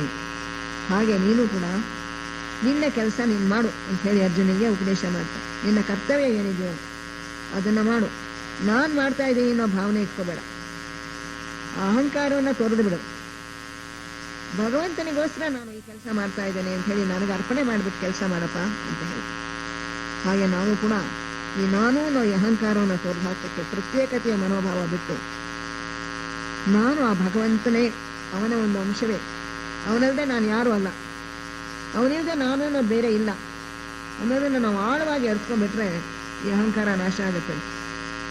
ನೆಡ್ಬಿಟ್ಟರವ್ರು ಹೇಳ್ತಾರೆ, ಒಂದು ಸಲ ಗುರುಗಳ ದರ್ಶನ ನಮಗೆ ಆಗ್ಬಿಟ್ರೆ ಈ ಅಹಂಕಾರ ಮಾಯ ಆಗ್ಬಿಡುತ್ತೆ. ಆ ಗುರುಗಳು ಎಷ್ಟು ಪವರ್ಫುಲ್ ಆಗಿದ್ದಾರೆ, ಅವ್ರಿಗೆ ಎಷ್ಟೊಂದು ಸಾಮರ್ಥ್ಯಗಳಿದೆ, ಎಷ್ಟೊಂದು ತೇಜಸ್ಸಿದೆ, ಆದರೆ ಎಷ್ಟು ಶಾಂತಿಯಿಂದ ಇರ್ತಾರೆ, ಎಷ್ಟು ನಿಸ್ಪೃಹರಾಗಿ ಲೋಕಸೇವೆಗೋಸ್ಕರ ತಮ್ಮನ್ನು ಅರ್ಪಣೆ ಮಾಡಿಕೊಂಡಿದ್ದಾರೆ. ಹಾಗೆ ನಾನು ಕೂಡ ನಾನು ಏನೂ ಅಲ್ಲ ಅವರ ಮುಂದೆ ಅನ್ನೋದು ಅವನಿಗೆ ಗೊತ್ತಾಗುತ್ತೆ, ಅವರಿಗೆ ಅಹಂಕಾರ ಮಾಯ ಆಗಿಬಿಡುತ್ತೆ. ಆದರೆ ಎಲ್ಲಿವರೆಗೂ ನಾವು ಗುರುಗಳನ್ನ ನೋಡಿರೋಲ್ವೋ ಅಲ್ಲಿವರೆಗೂ ಕೂಡ ನಾವು ಇದೆಲ್ಲ ಆಲೋಚನೆ ಮಾಡಿಕೊಂಡು ಆ ಭಗವಂತನ ಒಂದು ಅಂಶ ನಾನು ಅನ್ನೋದನ್ನು ದೃಢವಾಗಿ ಅರ್ಥ ಮಾಡಿಕೊಂಡು ಅಹಂಕಾರವನ್ನು ಸಂಪೂರ್ಣವಾಗಿ ತ್ಯಜಿಸಿ ನಮ್ಮೊಳಗೆ ನಾವು ಆಳವಾಗಿ ಇಳಿದು ಆತ್ಮನ ಜೊತೆಯಲ್ಲಿ ನಮ್ಮನ್ನು ನಾವು ಏಕೀಕರಿಸಿಕೊಂಡು ಕೆಲಸ ಮಾಡೋದಕ್ಕೆ ಪ್ರಾರಂಭ ಮಾಡಬೇಕು. ಮಹತ್ವಾಕಾಂಕ್ಷೆಯವರು ಹೇಗೆ ಕೆಲಸ ಮಾಡ್ತಾರೋ ಹಾಗೆ ನಾವು ಕೆಲಸ ಮಾಡಬೇಕು, ಇನ್ನೂ ದಕ್ಷತೆಯಿಂದ ಕೆಲಸ ಮಾಡಬೇಕು. ಆದರೆ ನನಗೆ ಬೇಕು ಆ ಫಲ ಅನ್ನೋದು ಇರಲೇಬಾರ್ದು. ಒಂದು ಕೆಲಸ ನಾವು ಮಾಡೋದು ತಗೊಂಡಿದ್ದು ವಿಫಲವಾಗ್ಬೋದು, we may fail in that. ಈಗ ಡಾಕ್ಟರ್ ಆನಿ ಬೆಸೆಂಟ್ರು ಭಾರತ ದೇಶದ ಸ್ವಾತಂತ್ರ್ಯಕ್ಕೋಸ್ಕರ ದುಡಿದ್ರು, ಒಂದು ಸಂಸ್ಥೆಯನ್ನೇ ಸ್ಥಾಪನೆ ಮಾಡಿದ್ರು. ಆ ಸಂಸ್ಥೆಯನ್ನು ಇಟ್ಕೊಂಡು ಮಹಾತ್ಮ ಗಾಂಧಿಯವರ ಅವರ ಸಂಸ್ಥೆ ಬಂತು, ಅವರ ಜೊತೆಯಲ್ಲೂ ಕೆಲಸ ಮಾಡಿಕೊಂಡು ಭಾರತ ದೇಶದ ಸ್ವಾತಂತ್ರ್ಯಕ್ಕೋಸ್ಕರ ಅಂತ ಬಹಳ ದುಡಿದ್ರು. ಆದರೆ ಅವರು ಬ್ರಿಟಿಷ್ ಮಹಿಳೆ, ಅದುವರೆಗೂ ಜನ ಅವರಿಗೆ ಗೌರವಿಸ್ತಾ ಇದ್ರು. ಮಹಾತ್ಮ ಗಾಂಧಿ ಬಂದ ಮೇಲೆ ಅವ್ರ ಕಡೆಗೆ ವಾಲ್ಬಿಟ್ರು. ಅವರು ನ್ಯೂ ಇಂಡಿಯಾ ಅನ್ನೋ ಪತ್ರಿಕೆ ಎಲ್ಲ ನಡೆಸ್ಕೊಂಡು ಏನೇ ಮಾಡಿದ್ರು ಕೂಡ ಯಾವಾಗ ಮಹಾತ್ಮ ಗಾಂಧಿಯವರ ಪ್ರಭಾವ ಜಾಸ್ತಿ ಆಯಿತು ಅವ್ರ ಕಡೆ ವಾಲ್ಬಿಟ್ರು. ನಾನ್ ಕೋಆಪರೇಷನ್ ಮೂವ್ಮೆಂಟ್ ಬಂತು. ಇವರು ಮಾಡಿದ ಕೆಲಸ ಎಲ್ಲ ವಿಫಲವಾಯಿತು. ಡೊಮಿನಿಯನ್ ಸ್ಟೇಟಸ್ ಕೊಡೋಕೆ ಇಂಗ್ಲೆಂಡ್ ಸರ್ಕಾರ ರೆಡಿ ಇದ್ರು ಕೂಡ ಅದನ್ನು ಇವರೆಲ್ಲ ರಿಜೆಕ್ಟ್ ಮಾಡಬೇಕು. ಗಾಂಧೀಜಿಯವರು ಜಿನ್ನ ಎಲ್ಲ ಅವ್ರು ಮಾಡಿದ ಕೆಲಸ ಎಲ್ಲ ಫೇಲ್ ಆಯಿತು, ವಿಫಲವಾಯಿತು. ಅವ್ರು ಹೇಳ್ತಾರೆ, ನಾನು ಮಾಡಿದ ಪ್ರಯತ್ನ ಹೋಗೋದಿಲ್ಲ, ಯಾವತ್ತೋ ಫಲ ಕೊಡುತ್ತೆ, ಅದು ಯಾರೋ ಬರ್ತಾರೆ, ಸ್ವಾತಂತ್ರ್ಯ ಬಂದೇ ಬರುತ್ತೆ ಅಂತ ಹೇಳಿ ಆ ಒಂದು ದೃಢ ವಿಶ್ವಾಸದಿಂದನೇ ಅವರು ಸಾವನ್ನು ಆಗ್ತದೆ. ಮಾಡಿದ ಕೆಲಸ ಪ್ರಯತ್ನ ಎಲ್ಲೂ ಹೋಗಲ್ಲ, ಅದಕ್ಕೆ ಬರೋ ಫಲ ಬಂದೇ ಬರುತ್ತೆ. ಸದ್ಯಕ್ಕೆ ಅದು ನಮಗೆ ಫೇಲ್ಯೂರ್, ವಿಫಲವಾಯಿತು ನಾವು ಮಾಡಿದ ಕೆಲಸ ಅಂತ ಅನ್ನಿಸ್ಬೋದು. ಆದರೆ ದೈವ ಯೋಜನೆಯಲ್ಲಿ ಅದಿದ್ರೆ ಅದು ನೆರವೇರುತ್ತೆ. ನಾವಿಲ್ಲದೆ ಹೋದರೆ ಇನ್ಯಾರೋ ಆ ಕೆಲಸವನ್ನು ಮುಗಿಸ್ತಾರೆ. ಅದರಿಂದ ಒಂದು ಕೆಲಸವನ್ನು ದೃಢವಾಗಿ ನಾವು ಸರಿ ಅಂತ ನಂಬಿ ಕೆಲಸ ಮಾಡಿದ ಮೇಲೆ ಅದು ಜಯಪ್ರದವಾಗಲಿ ಅಪಜಯವೇ ಬರಲಿ, ಅದರಿಂದ ನಮಗೆ ನಿರಾಶೆ ಆಗಬಾರದು. ಹೀಗೆ ನಾವು ವಿಶ್ವಾಸದಿಂದ, ದೃಢ ವಿಶ್ವಾಸದಿಂದ ಭಗವಂತನಲ್ಲಿ ಪೂರ್ಣವಾದ ನಂಬಿಕೆಯನ್ನು ಇಟ್ಕೊಂಡು, ನಮ್ಮ ಗುರುಗಳಲ್ಲಿ ಪೂರ್ಣವಾದ ನಂಬಿಕೆಯನ್ನು ಇಟ್ಕೊಂಡು ನಮ್ಮನ್ನು ನಾವು ಲೋಕಸೇವೆಗೆ ಅರ್ಪಣೆ ಮಾಡಿಕೊಂಡು ಕೆಲಸ ಮಾಡ್ತಾ ಇತ್ತು ಅಂದರೆ ಅದೇ ನಿಜವಾಗಿರ್ತಕ್ಕಂಥ ಸೇವೆ. ಈ ಸೇವೆಯನ್ನು ನಾವು ಮಾಡ್ತು ಅಂದರೆ ಯೋಗ ಮಾರ್ಗದಲ್ಲಿ ಮುಂದುವರಿಯೋದಕ್ಕೆ ಅದೇ ಸಾಧನವಾಗುತ್ತೆ. ಅದರಿಂದ ಈ ಮಾರ್ಗಜ್ಯೋತಿಯಲ್ಲಿ ಹೇಳಿರ್ತಕ್ಕಂಥ ಈ ಮೊದಲನೇ ನಿಯಮ, ಮಹತ್ವಾಕಾಂಕ್ಷೆಯನ್ನು ಕೊಲ್ಲು, ಆದರೆ ಮಹತ್ವಾಕಾಂಕ್ಷೆಯುಳ್ಳವರು ಹೇಗೆ ಕೆಲಸ ಮಾಡ್ತಾರೋ ಹಾಗೆ ಕೆಲಸ ಮಾಡು ಅನ್ನೋ ನಿಯಮವನ್ನು ನಾವು ಸರಿಯಾಗಿ ಅರ್ಥ ಮಾಡಿಕೊಂಡು ಅದರಂತೆ ನಮ್ಮನ್ನು ನಾವು ಸಂಪೂರ್ಣವಾಗಿ ಲೋಕಸೇವೆಗೆ ಅರ್ಪಣೆ ಮಾಡಿಕೊಂಡು ಕೆಲಸ ಮಾಡೋಣ.